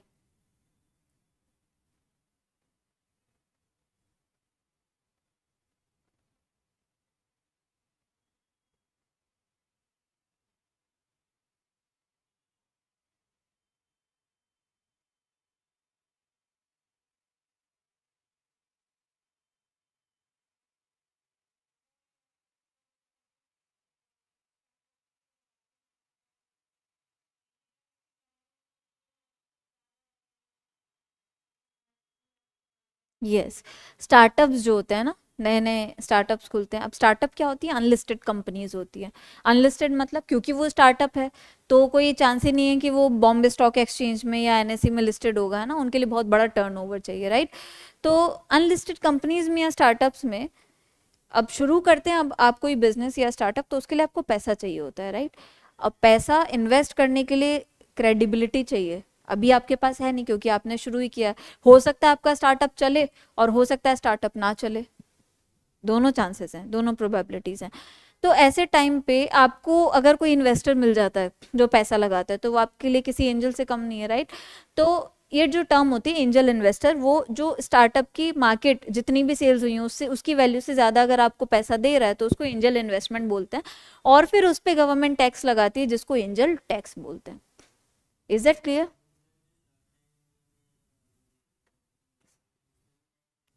डिपेंड करता है कि वो स्टार्टअप है या पुराना बिजनेस एस्टेब्लिशमेंट है, ठीक है। अब बहुत सारे स्टार्टअप्स भी आते हैं, तो स्टार्टअप में वो कितना पैसा दे रहे हैं, जितनी सेल्स हैं उससे ज़्यादा। एक होता है वेंचर कैपिटल और एक होता है startup angel investment. Venture capital क्या होता है? यस कशिश?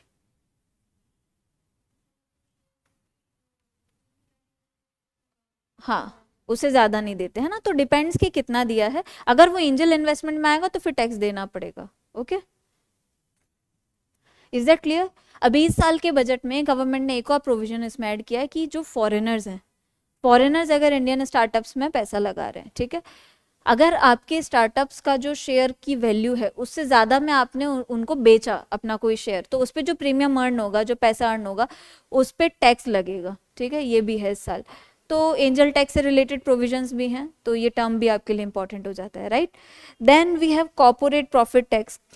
काफ़ी बड़ा सोर्स ऑफ इनकम होता है गवर्नमेंट के लिए इनकम टैक्स के साथ साथ। डायरेक्ट टैक्स के अगर हम कैटेगरीज देखें तो इनकम टैक्स के अलावा और कोई बड़ा सोर्स है जो गवर्नमेंट को रेवेन्यू जनरेट करके दे रहा है तो वो कॉर्पोरेट प्रॉफिट टैक्स है, सीपीटी या कॉर्पोरेट टैक्स जिसको बोलते हैं। अब ये क्या होता है, सिंपल, जैसा नाम से समझ आ रहा है, कॉर्पोरेट प्रॉफिट टैक्स, यानी कॉर्पोरेट्स या कंपनीज के प्रॉफिट पे जो टैक्स लगता है। क्लियर? सपोज आप सब कॉर्पोरेट्स हो, है ना, बिजनेस से चलाते हो, अपने अपने एंटरप्रेन्योर्स हो, तो आपके प्रॉफिट पे जो गवर्नमेंट टैक्स लगाएगी उसको सीपीटी बोलेंगे, कॉर्पोरेट प्रॉफिट टैक्स। ठीक है, इज दैट क्लियर? प्रॉफिट भी क्या है, आपकी अर्निंग है, उस पर जो टैक्स लगा वो आपको ही पे करना है, तो वो भी डायरेक्ट टैक्स की कैटेगरी में आता है। Is that clear? This is corporate profit tax. और टर्म्स देखते हैं, यहां तक कोई डाउट?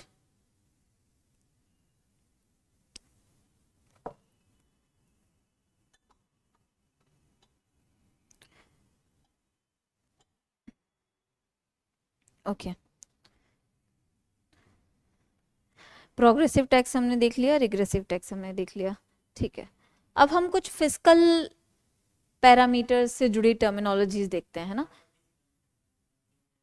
ये भी देखेंगे, कंटिजेंसी, पब्लिक अकाउंट और कंसोलिडेटेड फंड, ये एक साथ देखेंगे। ठीक है, 3 टाइप के फंड्स जो होते हैं। उससे पहले हम एक बार फिस्कल पैरामीटर्स को समझते हैं, राइट? बहुत इंपॉर्टेंट सेक्शन होता है, जब भी बजट स्पीच आती है तो आप देखोगे कि गवर्नमेंट का ये फोकस रहता है कि वो बार बार इस चीज़ को हाईलाइट करें कि हम फिस्कल डेफिसिट कम करेंगे, राइट?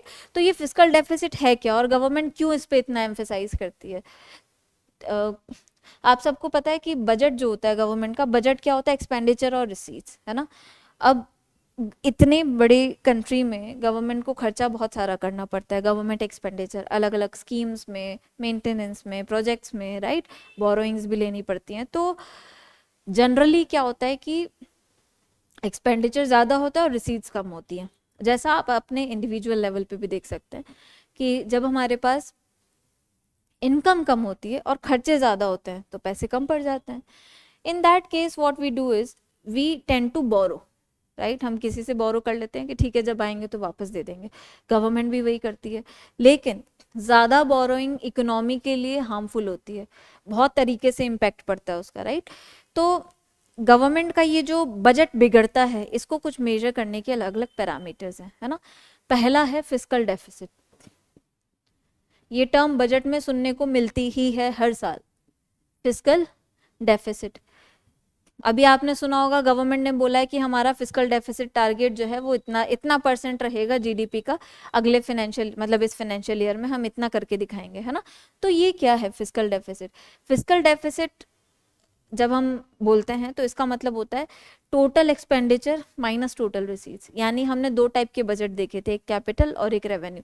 सबको मिला दो, जितना भी एक्सपेंडिचर और जितना भी रिसीट्स है, जब आपके total expenditure are more than total receipts, है ना, जितना भी गवर्नमेंट का खर्चा है और जितनी इनकम है, खर्चा अगर उससे ज्यादा है तो उस सिचुएशन को हम बोलते हैं फिस्कल डेफिसिट।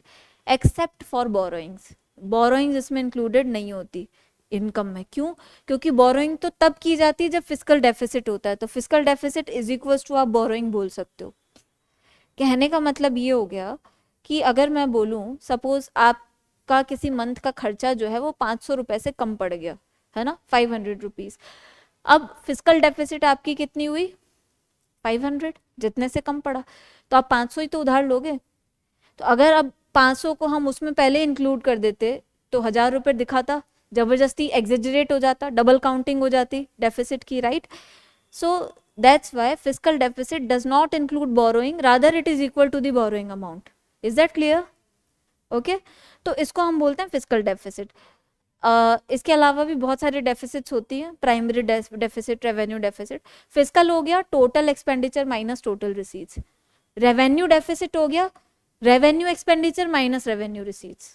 ठीक है, फिस्कल डेफिसिट टोटल हो गया आपका, रेवेन्यू डेफिसिट जो होगा, रेवेन्यू डेफिसिट में क्या है कि सिर्फ रेवेन्यू वाले कंपोनेंट लेने हैं दोनों साइड में, तो revenue expenditure minus revenue receipts. Okay, इसके अलावा क्या क्या होता है, प्राइमरी डेफिसिट। प्राइमरी डेफिसिट का फॉर्मूला भी आप लोग चाहो तो लिख सकते हो। Primary deficit is fiscal deficit minus interest payments, fiscal deficit minus interest payments, interest payments.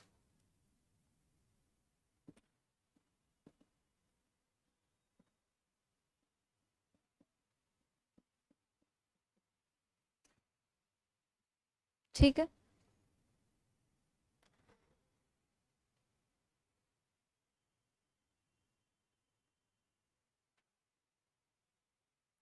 ये कुछ बजटरी डेफिसिट्स होती हैं। आपके लर्निंग एड में एक टर्म लिखी होगी बजटरी डेफिसिट। तो बजट से एसोसिएटेड ये कुछ डेफिसिट्स होती हैं जिन पे भी हर साल गवर्नमेंट अपना जो है वो इंफॉर्मेशन देती है कि कितनी हमारी रही, कितना हम एक्सपेक्ट करते हैं कि आने वाले साल में हमारी डेफिसिट होगी। क्योंकि जब वो ये एक्सपेक्ट कर सकते हैं कि इतना खर्चा होगा और इतना इनकम होगा, तो ये भी एक्सपेक्ट कर सकते हैं कि कितनी डेफिसिट होगी, राइट। तो फिस्कल डेफिसिट आपका हो गया total expenditure minus total receipts. Revenue deficit आपका हो गया revenue expenditure minus revenue receipts. Primary deficit होता है जब आप फिस्कल डेफिसिट में से पुराने जो इंटरेस्ट पेमेंट आपके बाकी हैं वो हटा देते हैं, तो वो आपका करंट ईयर का डेफिसिट बताता है, ठीक है। देन एक होता है effective revenue deficit. Effective revenue deficit is effective revenue deficit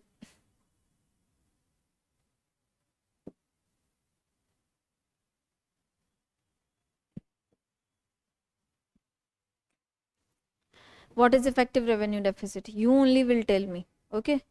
आप दोनों ही बताओगे, बताओ।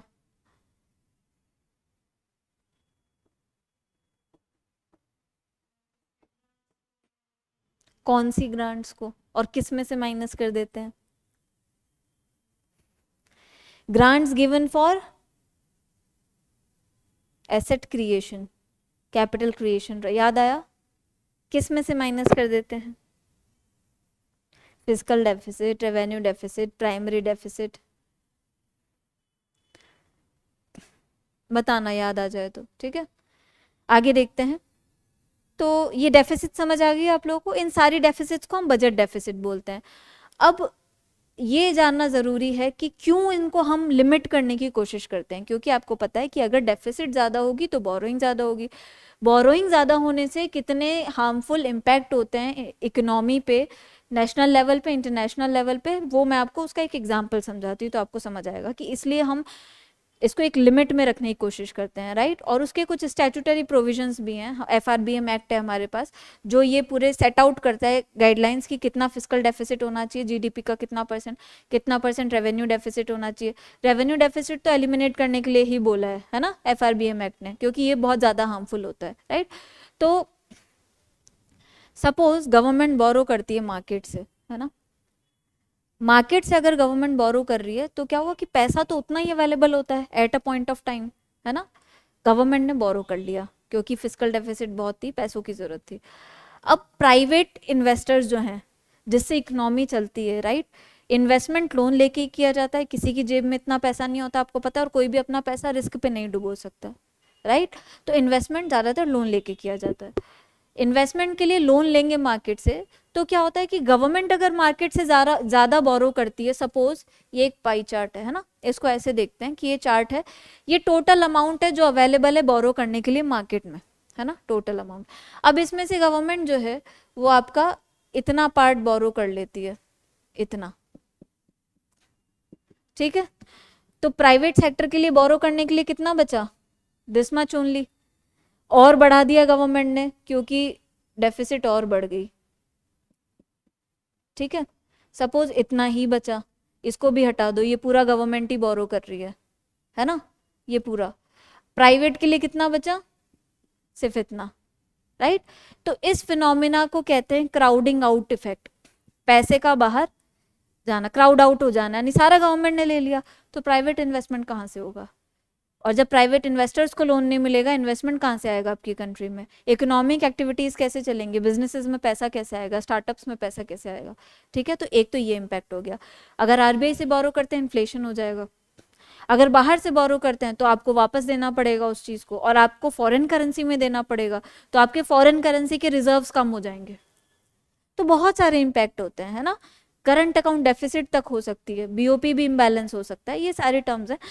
तो इसलिए बोरोइंग अच्छी नहीं होती। अब इसके लिए एक प्रोविजन है, ये भी मैंने आपको दिया हुआ होगा, physical responsibility and budget management act, शुरू शुरू में होगा ये, देखो एक बार लास्ट में, ठीक है।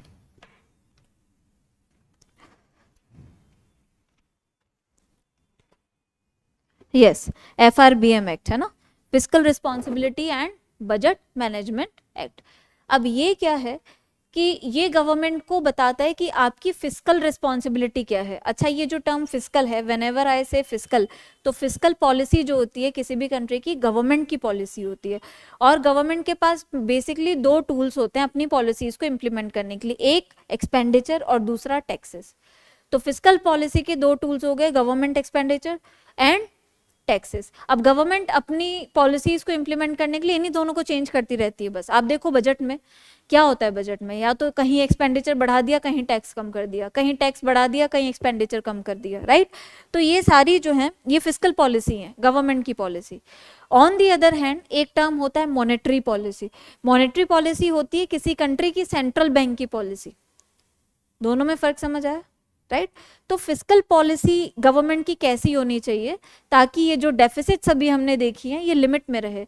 और आप जब डिटेल में पढ़ेंगे इकोनॉमी में तो आप पढ़ेंगे कि FRBM एक्ट में हर डेफिसिट का एक टारगेट दिया हुआ है कि आपका जो है वो इतना होना चाहिए तो इकोनॉमी के लिए हार्मफुल नहीं होगा, है ना। जैसे फिजिकल डेफिसिट जो है वो थ्री पॉइंट कितना, फिजिकल डेफिसिट का अगर हम देखें जो अभी तक FRBM ने टारगेट सेट किया 3.5% तक भी अगर आपका GDP का तो भी ठीक है ना, और रिड्यूस कर सकते हैं तो well and good.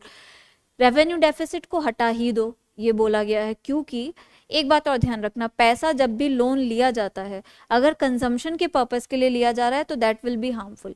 Revenue deficit में हमने देखा कि रेवेन्यू डेफिसिट क्या है, revenue expenditure minus revenue receipt, यानी आपके पास रेवेन्यू का खर्चा ज्यादा है, रेवेन्यू एक्सपेंडिचर वाला, आप सैलरी दे रहे हो किसी को, क्या रेवेन्यू रिसीट्स कम है ना, रेवेन्यू रिसीट्स कम है, उसको फाइनेंस करने के लिए अगर आपने पैसा ले लिया तो आप वापस कहाँ से करोगे, उसके अगेंस्ट में कोई एसेट तो क्रिएट नहीं हो रहा।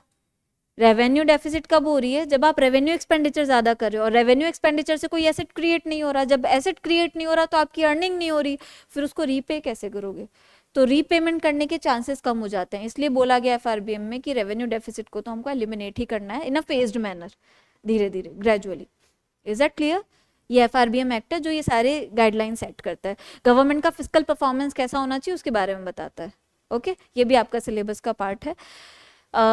तो यहाँ इससे एसोसिएटेड एक टर्म आपको देखने को मिलेगी FRBM से एसोसिएटेड, जिसको हम बोलते हैं फिजिकल कंसोलिडेशन। Physical consolidation. अब फिजिकल कंसोलिडेशन क्या हो गया, कंसोलिडेशन ऑफ पॉलिसीज, यहीं रख दीजिए। पॉलिसीज का जब कंसोलिडेशन होता है तो उसका मतलब होता है कि पॉलिसीज को इस तरीके से बनाना कि जो भी नुकसान हो रहे थे उसको हम धीरे धीरे एलिमिनेट कर दें, राइट। तो व्हेन वी से फिजिकल कंसोलिडेशन तो उससे हमारा मतलब होता है कि इन डेफिसिट्स को कम करना है, इस तरीके से मैनेज करना है पैसे को कि हमारा रिसीट ज़्यादा है और एक्सपेंडिचर कम हो, ताकि हम धीरे धीरे ये जो बजटरी डेफिसिट्स हैं इन सबको रिड्यूस कर पाएँ। आ रही बात समझ में। तो आप जब बजट स्पीच सुनेंगे, फाइनेंस मिनिस्टर ने बार बार बोला है कि हम फिजिकल कंसोलिडेशन के पाथ पर हैं, हम फिजिकल कंसोलिडेशन कर रहे हैं और इकोनॉमी में और आगे भी करेंगे। तो फिजिकल कंसोलिडेशन वर्ड जो है ये बहुत इंपॉर्टेंट है इकोनॉमी में, और इस पे मीन्स पे क्वेश्चन पूछा हुआ भी है, आगे भी आ सकता है, कैसे हम फिजिकल कंसोलिडेशन अचीव कर सकते हैं, है ना। तो टर्म पहले आपको समझ में आनी चाहिए, टर्म क्या है, फिजिकल कंसोलिडेशन मतलब एक्सपेंडिचर आपका और रिसीट उनमें जो डिफरेंस है उसको आपको कम करना है, डेफिसिट्स को कम करना है। FRBM एक्ट में जो गाइडलाइन सेट की हैं जिनसे फिजिकल पॉलिसीज आपकी अच्छी हों, जिनसे इकोनॉमी को लॉन्ग टर्म नुकसान ना हो, वो सारी पॉलिसीज आपको इम्प्लीमेंट करनी है। उस पर्टिकुलर चीज को हम क्या कहते हैं, फिजिकल कंसोलिडेशन। रेवेन्यूज इंक्रीज करना है और एक्सपेंडिचर को, अननेसेसरी एक्सपेंडिचर को कट भी कर सकते हैं, right. So this is the term physical consolidation. Is that clear. कोई डाउट यहाँ तक, ब्रेक चाहिए, नो।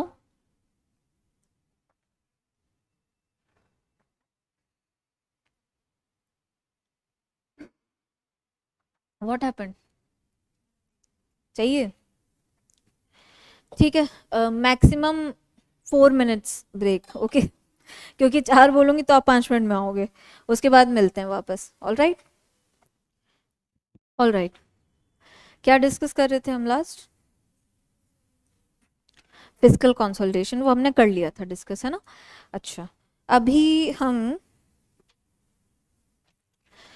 3 टाइप के फंड्स जो होते हैं उनको समझ लेते हैं, जो पार्लियामेंट के अंडर में होता है, 2 और एक प्रेसिडेंट के अंडर में। तो देखो, एक होता है कंसोलिडेटेड फंड ऑफ इंडिया, शुरू में ही आपको दिया हुआ है लर्निंग एड में, consolidated fund of India.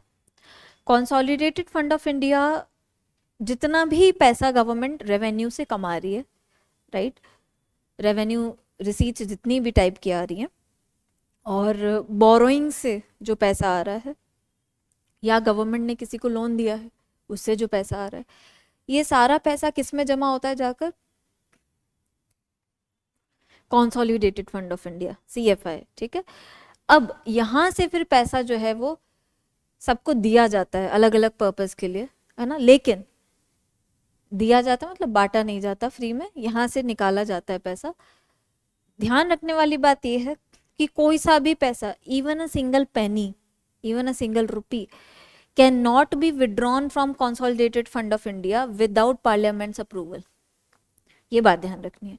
Parliament में जब तक वोटिंग नहीं होती, ठीक है, या पार्लियामेंट की कंसेंट के बिना, ठीक है, कंसोलिडेटेड फंड ऑफ इंडिया से पैसा आप नहीं निकाल सकते, right. Consolidated fund of India में गवर्नमेंट के जितने भी रेवेन्यूज होते हैं वो सब रखे जाते हैं, है ना। ये आपका वोटेबल तो नहीं होता लेकिन डिबेटेबल ज़रूर होता है ना। इससे किस किस का पेमेंट किया जाता है? जैसे प्रेसिडेंट है हमारे, तो प्रेसिडेंट की सैलरी हो गई, या टॉप जो आप देखोगे ऑर्डर ऑफ प्रेसिडेंस में जितने भी ऑफिशियल्स हैं या पोस्ट हैं, ठीक है, उन सब का जो पेमेंट होता है कंसोलिडेटेड फंड ऑफ इंडिया से, राइट। तो दूसरा, इसमें भी 2 पार्ट होते हैं, एक होता है आपका चार्ज्ड, एक होता है अनचार्ज्ड, है ना। एक पैसा होता है जो विच is charged on consolidated fund of India, ये आप पॉलिटी में भी पढ़ोगे, पॉलिटी वाला भी पार्ट है, पार्लियामेंट का जो चैप्टर है उसमें आएगा आपके।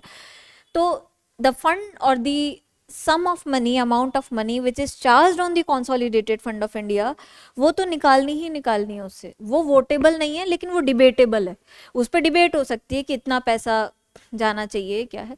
वोट नहीं, प्रेसिडेंट की सैलरी तो देनी है ना, आप चाहे वोट दो चाहे वोट ना दो, राइट। तो ये कुछ डिफरेंसेस हैं जो आपसे प्रीलिम्स में भी पूछ सकते हैं, आपको ध्यान रखना है ना। एक होता है अनचार्ज्ड, जैसे एम्प्लॉयज की सैलरी, एक्स सर्विसमैन की पेंशन्स वगैरह जो हम देते हैं, अनचार्ज। अनचार्ज जो है वो वोटेबल है ना, उसको वोट कर सकते हैं, वो अनचार्ज है, वो चार्ज नहीं है, जरूरी नहीं है कि वो पैसा दिया ही जाए, वोटिंग उस पर हो सकती है पार्लियामेंट में, लेकिन जो चार्ज है कंसोलिडेटेड फंड ऑफ इंडिया पे, जो भी expenses are charged on the consolidated fund of India, they are non votable. Is that clear? तो इसको हम कंसोलिडेटेड फंड ऑफ इंडिया कहते हैं। और even a single penny you can not withdraw without parliaments approval from the consolidated fund of India, be it charged or be it uncharged. Okay, the only difference between the two is that on charged expenses you do not vote, while you can debate, but on the uncharged expenses it is votable as well, right? And it was established under Article 266 clause 1 of Indian Constitution. Okay, 266 clause 1 of Indian Constitution. अब आ गया समझ में consolidated fund of India क्या है? Okay, तो government जो salaries दे रही है वो भी सब इसी में से दे रही है, लेकिन इसमें और 2 और फंड्स होते हैं, उनमें डिफरेंस होता है, वो भी आपको समझना है। एक होता है कंटिंजेंसी फंड। कंटिंजेंसी मतलब होता है इमरजेंसी की सिचुएशन में, राइट। तो कंटिंजेंसी फंड रखा जाता है किसी इमरजेंसी सिचुएशन में उस फंड को यूज करने के लिए, ठीक है। देखो आपको मैंने दिया हुआ है इसमें, और डिफरेंस आपको ये ध्यान रखना है कि कंसोलिडेटेड फंड ऑफ इंडिया से पैसा निकालने के लिए आपको पार्लियामेंट की अप्रूवल चाहिए। कंटिंजेंसी फंड जो होता है वो प्रेसिडेंट के अंडर में होता है। किसके अंडर में होता है? प्रेसिडेंट। तो किसका अप्रूवल चाहिए होगा? प्रेसिडेंट का, राइट। ये इमरजेंसी सिचुएशंस के लिए बनाया जाता है। कंटिंजेंसी वर्ड जो है उसका मतलब ही वही होता है, इमरजेंसी, है ना। तो it is under the control of the president, and इसका इंडिया में जो पहले लिमिट थी कि कितना पैसा रखा जाएगा, अब इमरजेंसी के लिए एक सर्टेन अमाउंट ही तो रखेंगे हम, जैसे हम सेव करते हैं फ्यूचर के लिए, राइट।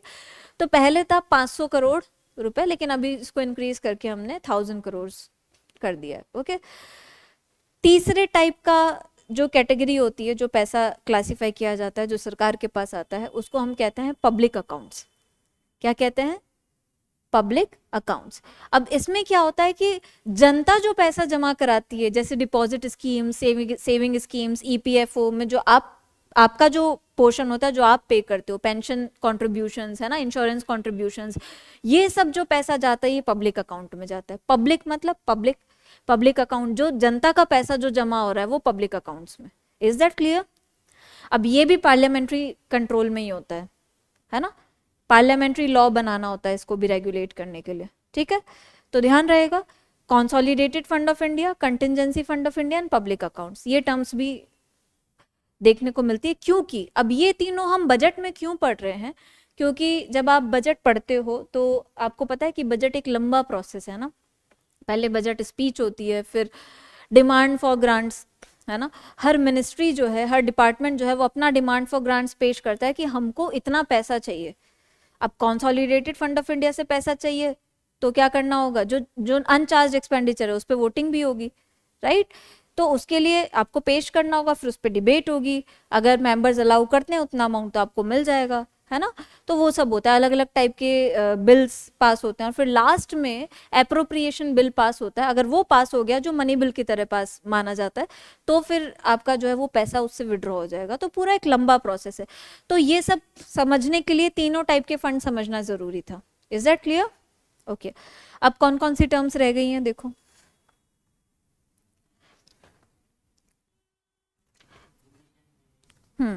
कंटिजेंसी फंड हमने कर लिया, ठीक है। कंटिजेंसी फंड का आर्टिकल है आर्टिकल 267। ओके, पब्लिक अकाउंट भी हमने देख लिया है। काउंटर व्हीलिंग ड्यूटीज कर ली, रेवेन्यू बजट हो गया हमारा, कस्टम ड्यूटी, सेस, सरचार्ज। अब दो टर्म्स यहाँ पर आपको देखने को मिल रही हैं, एक है बुलिश ट्रेंड और एक है बियरिश ट्रेंड, है ना। जब भी बजट अनाउंस होता है तब भी आप देखो, या कोई भी गवर्नमेंट की पॉलिसी चेंज होती है ना, तो आप देखते हो कि जनरली शेयर मार्केट पे असर पड़ता है ना। तो कभी किसी फिनोमिना से या किसी पॉलिसी के अनाउंस होने से आप देखोगे शेयर मार्केट गिर गया या शेयर मार्केट बढ़ गया, है ना। तो इसको बियरिश और बुलिश ट्रेंड कहते हैं। बुलिश ट्रेंड क्या होगा? जब वैल्यूएशन बढ़ जाएगी शेयर्स की, और बियरिश क्या होगा? जब डाउनवर्ड ट्रेंड होगा, ठीक है। सपोज गवर्नमेंट ने कोई ऐसी स्कीम अनाउंस की जिससे इन्वेस्टर्स को फायदा नहीं है, तो अपना पैसा निकालने लग जाएंगे किसी पर्टिकुलर कंपनी से, तो उस कंपनी के शेयर्स की वैल्यू कम हो जाएगी, तो उसको बोलेंगे फाइनेंशियल टर्म्स में या इकोनॉमिक टर्म्स में कि बियरिश राइड हो रही है इसकी, या बियरिश ट्रेंड आ रहा है, और बुलिश मतलब इंक्रीज हो रहा है। Is that clear? Okay, so bullish trend and bearish trend हमने कर लिया। Angel tax and corporate tax I have already discussed with you. Okay, then हम देखते हैं, कैपिटल बजट भी देख लिया ना हमने। ठीक है, कंसोलिडेटेड फंड हो गया है, ये हो गया, ऑलराइट। अच्छा, अब एक टर्म है डिसइन्वेस्टमेंट या डाइवेस्टमेंट। जैसा मैंने आपको कैपिटल रिसीट्स में बताया कि कैपिटल रिसीट्स क्या होती हैं, वो रिसीट्स जिससे अर्निंग तो हो रही है गवर्नमेंट की, लेकिन या तो कोई एसेट रिड्यूस हो रहा है या फिर लाइबिलिटी क्रिएट हो रही है ना। अब डिसइन्वेस्टमेंट में क्या हो रहा है? सपोज गवर्नमेंट का किसी कंपनी में ओनरशिप था, कोई स्टेक था, गवर्नमेंट को लग रही है वैसे ज़्यादा फंक्शन कर नहीं रही है अच्छे से, और हमको ज़्यादा प्रॉफिट भी अर्न करके नहीं दे रही है, तो हमको पैसों की ज़रूरत है, मार्केट से बोरो करेंगे तो उसका बहुत सारे नुकसान होंगे। उसकी बजाय क्या करते हैं कि इतना जो हमारा स्टेक है इसको बेच देते हैं किसी प्राइवेट सेक्टर को, वो जो पैसा मिलेगा वो मिल जाएगा। लेकिन उसके अगेंस्ट में क्या हुआ कि ओनरशिप चली गई, यानी वो आपका एसेट था वो कम हो गया। इसी प्रोसेस को डिसइन्वेस्टमेंट या डाइवेस्टमेंट कहते हैं, ठीक है। ये टर्म आपको दी हुई है पेज 3 पे। Selling a stake in a company, subsidiary और अदर इन्वेस्टमेंट, ठीक है। यहां तक कोई डाउट नहीं? तो बजटरी प्रोसेस जो है ना, ये भी एक बड़ी लंबी प्रोसेस होती है। कई बार क्या होता है कि जब तक पैसा, उस पैसे पे वोटिंग होती है, डिबेटिंग होती है, फिर वोट होता है, फिर अप्रोप्रिएशन बिल पास होता है, तब तक के लिए भी गवर्नमेंट को पैसा चाहिए होता है ना। तो ज़रूरी नहीं है कि जब तक पार्लियामेंट पास करे आपका पैसा कॉन्सोलिडेटेड फंड ऑफ इंडिया में, तब तक आप खर्चा कहाँ से लाओगे? तो उसके लिए वोट ऑन अकाउंट होता है, ठीक है। वोट ऑन अकाउंट के तहत आप 2 महीने के लिए कॉन्सोलिडेटेड फंड ऑफ इंडिया से पैसा ले सकते हो उस टाइम में, अगर आपका नहीं पास हुआ अप्रोप्रिएशन बिल। तो ये सारी चीज़ें आपकी पॉलिटी का मेजर एक पार्ट है, उसमें भी आप देख लेना, है ना। ऑल राइट, अब आगे हम देखते हैं एक्साइज ड्यूटी। एक्साइज ड्यूटी क्या होती है? किसी गुड या सर्विस के प्रोडक्शन पे जो टैक्स लगता है, पर्टिकुलरली प्रोडक्शन या sale, and more particularly production, उसको हम बोलते हैं excise duty. Is that clear? Excise duty, custom duty और एक्साइज ड्यूटी में क्या फर्क है?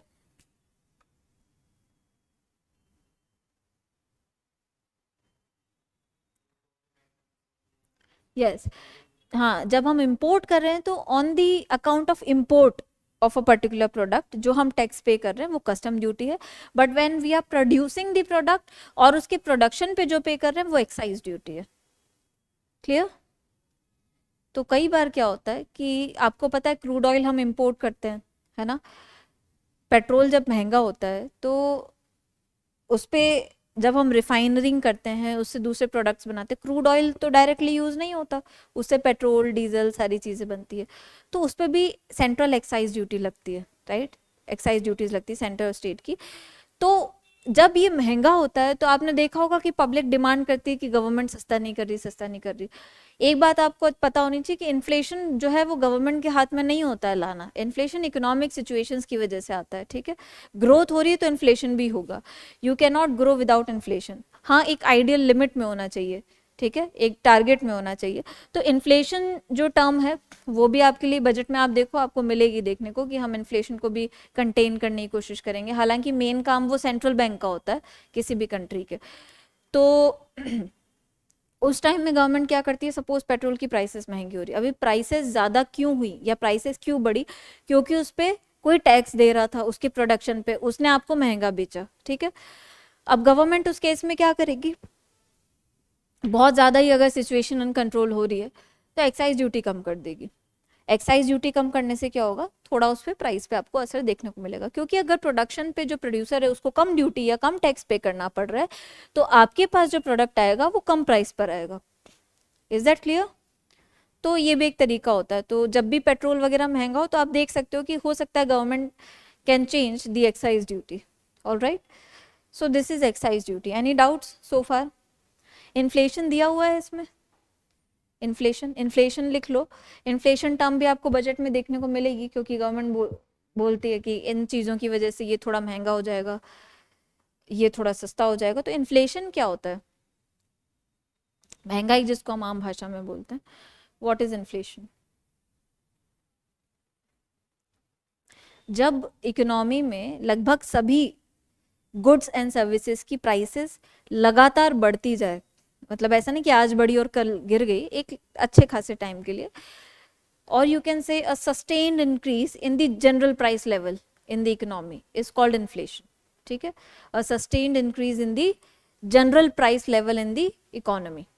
जनरल प्राइस लेवल यानी किसी पर्टिकुलर प्रोडक्ट की बात नहीं कर रहे, ओवरऑल प्राइसेस अगर हम देखें इकोनॉमी में, अगर वो बढ़ रहे हैं, राइट, सस्टेन्ड, कुछ कॉन्टिन्यूस टाइम के लिए, ठीक है, एक लंबे टाइम के लिए, बहुत लंबा भी नहीं लेकिन बहुत फ्रीक्वेंट चेंजेस भी नहीं होने चाहिए। Is that okay? तो उसको हम इन्फ्लेशन कहते हैं। अब बात आती है, इज इन्फ्लेशन गुड और bad for the economy? Tell me, is inflation good और बैड? तो गवर्नमेंट जो है बार बार इसको टारगेट क्यों करती है कि इतना, या ऑपोजिशन क्यों बोलता है कि गवर्नमेंट ने इतनी महंगाई कर दिया, बजट जो है बजट आते ही ये चीज़ें महंगी हो गई, ये तो मिडिल क्लास के लिए नुकसान हो जाएगा, ये हो जाएगा वो हो जाएगा। तो ये सारे पब्लिक डिस्कोर्स जो हमको देखने को मिलते हैं, ये क्यों देखने को मिलते हैं? वॉट डू यू थिंक कि inflation is beneficial for the economy और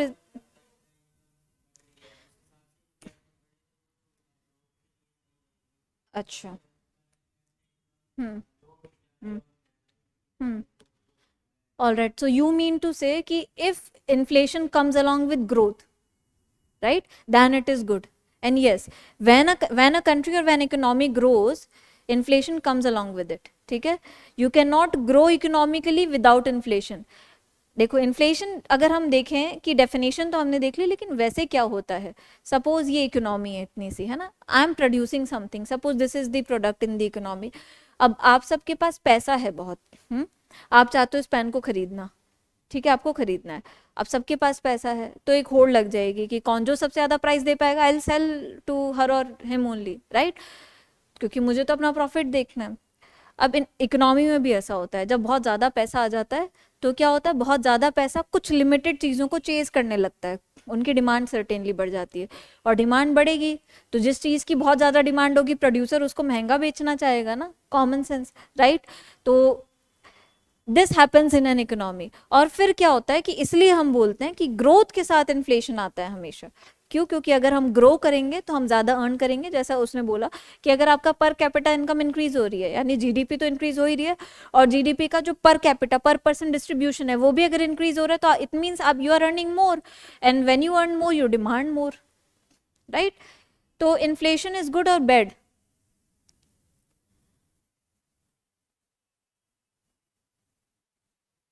टेल मी।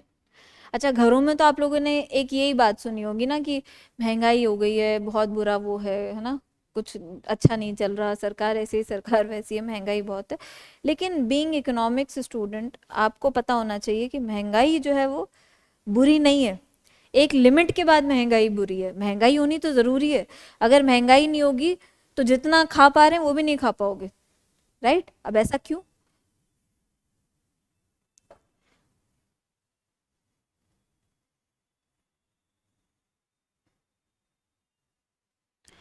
वाई?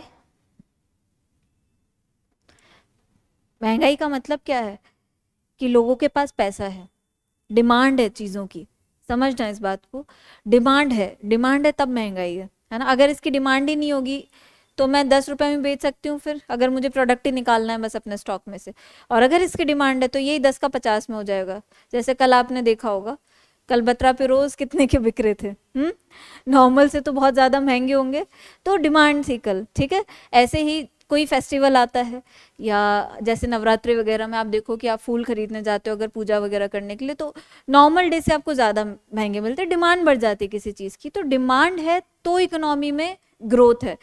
आप सब सपोज प्रोड्यूसर्स हैं, है ना, आप कुछ कुछ आइटम्स प्रोड्यूस कर रहे हैं या कोई सर्विस प्रोड्यूस कर रहे हैं, आपकी गुड्स की या सर्विसेज की डिमांड ही नहीं है क्योंकि लोगों के पास पैसा ही नहीं है खरीदने के लिए, तो क्या आप सस्टेन कर पाओगे? सपोज आप सब कार बना रहे हो, कार बना रहे हो, चॉकलेट बना रहे हो, है ना, बिस्किट बना रहे हो, और क्या बना रहे हो, क्लोथ्स बना रहे हो, ठीक है, 4 कैटेगरीज हमने ले ली। मंदी की सिचुएशन है, या हम कह रहे हैं कि महंगाई नहीं है बल्कि प्राइसेस कम होती जा रही हैं हर चीज़ की, है ना, तो अब क्या होगा, आपको जो दाम मिलना चाहिए था आपके प्रोडक्ट का नहीं मिल रहा, आप लॉस में चल रहे हो, क्या आप और प्रोडक्शन करोगे? नहीं करोगे, कट करोगे प्रोडक्शन। इवन जो आपने एम्प्लॉयज हायर कर रखे हैं उनको भी निकालना चालू करोगे, जैसे अभी आपने देखा विप्रो वगैरह में कितने एम्प्लॉयज को निकाला है, राइट। तो इससे इकोनॉमी को फायदा हो रहा है, नुकसान हो रहा है? फिर कौन कहता है कि महंगाई बुरी है? मंदी बुरी हो गई ना, फिर तो रिसेशन की सिचुएशन बुरी हो गई, राइट।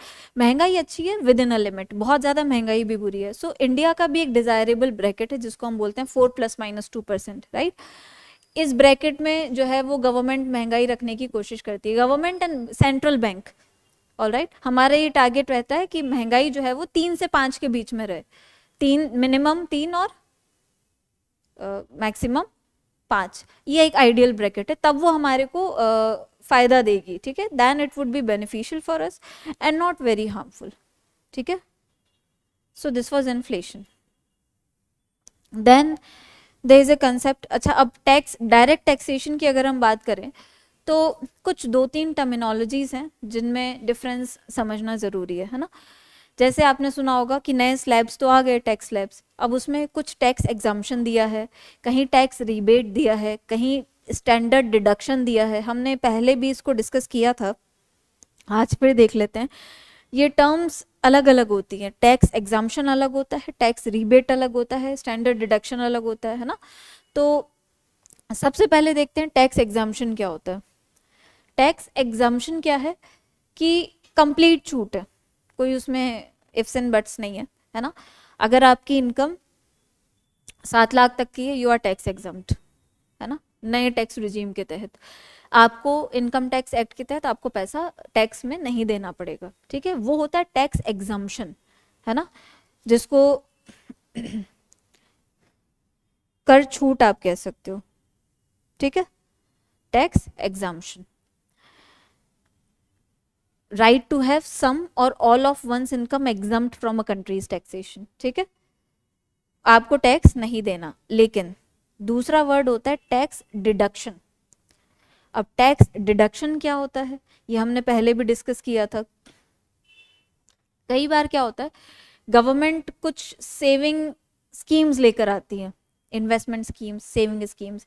जैसे आपने सुना होगा section 80C of income tax act, अगर सुना है तो, या फिर नेशनल सेविंग सर्टिफिकेट्स। अभी आपने देखा होगा इस साल के बजट में महिलाओं के लिए सर्टिफिकेट्स लाए, सेविंग स्कीम्स लाए, ठीक है।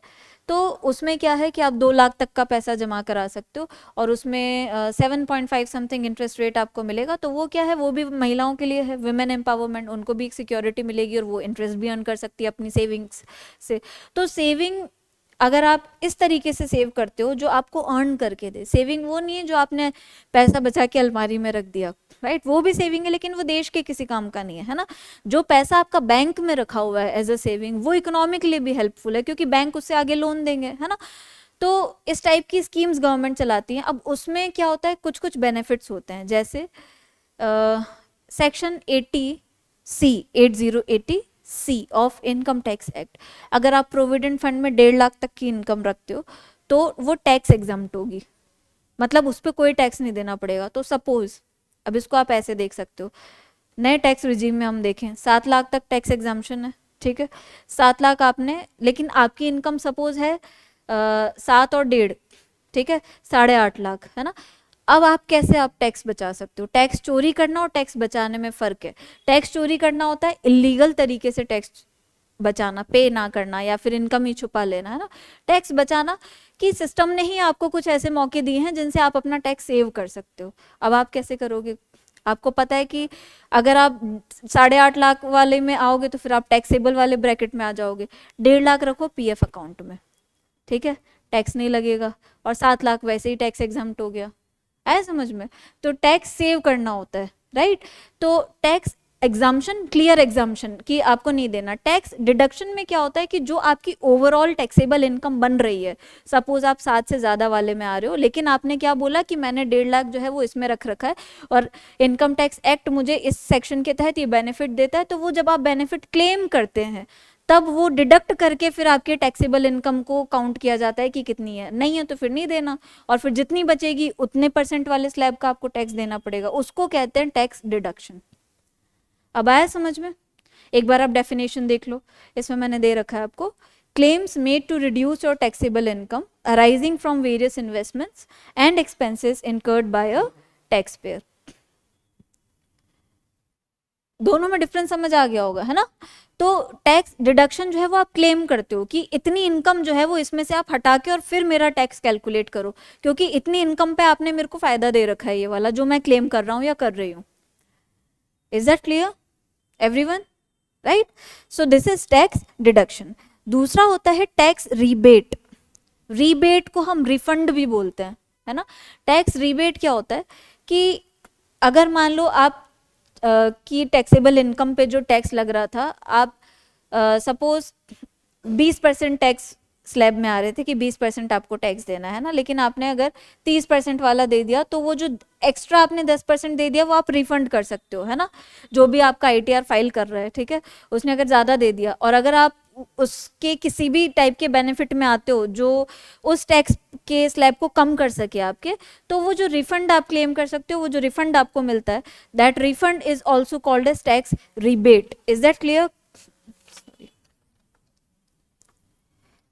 That is called as tax rebate.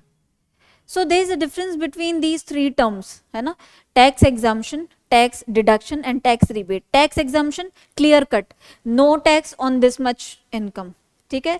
Tax deduction, आपने अपना पैसा कहाँ रखा है, अगर उन स्कीम्स में इन्वेस्ट किया जहाँ पे इनकम टैक्स एक्ट आपको बेनिफिट देता है ना, कुछ सर्टिफिकेट्स होते हैं, सेविंग सर्टिफिकेट्स, जिनमें अगर आप पैसा लगाते हो तो आपकी जो इनकम होती है, इवन जो इंटरेस्ट होता है वो नॉन टैक्सेबल होता है, ठीक है। तो उसमें भी अगर आपने पैसा लगाया तो उतने पैसे का आप क्लेम डिडक्ट करवा सकते हो कि ये मेरी जो अर्निंग है ये मैंने यहाँ से की है, तो इसको हटा के अब मेरी टैक्सेबल इनकम कैलकुलेट करो, तो your income get taxable income get deduced. Is that clear? Tax rebate, अगर आपने ज़्यादा पे कर दिया रिफंड क्लेम कर सकते हो, टैक्स रिबेट। इसके बाद एक और टर्म आपको दी हुई है, स्टैंडर्ड डिडक्शन। स्टैंडर्ड डिडक्शन का क्या मतलब है? Portion of income not subject to tax that can be use to reduce your tax bill. मतलब जैसे इसी साल का एग्जाम्पल लेते हैं, अभी बजट में स्टैंडर्ड डिडक्शन दिया है गवर्नमेंट ने 50,000 का, ₹50,000, सॉरी ये कट गया, 50,000 का स्टैंडर्ड डिडक्शन।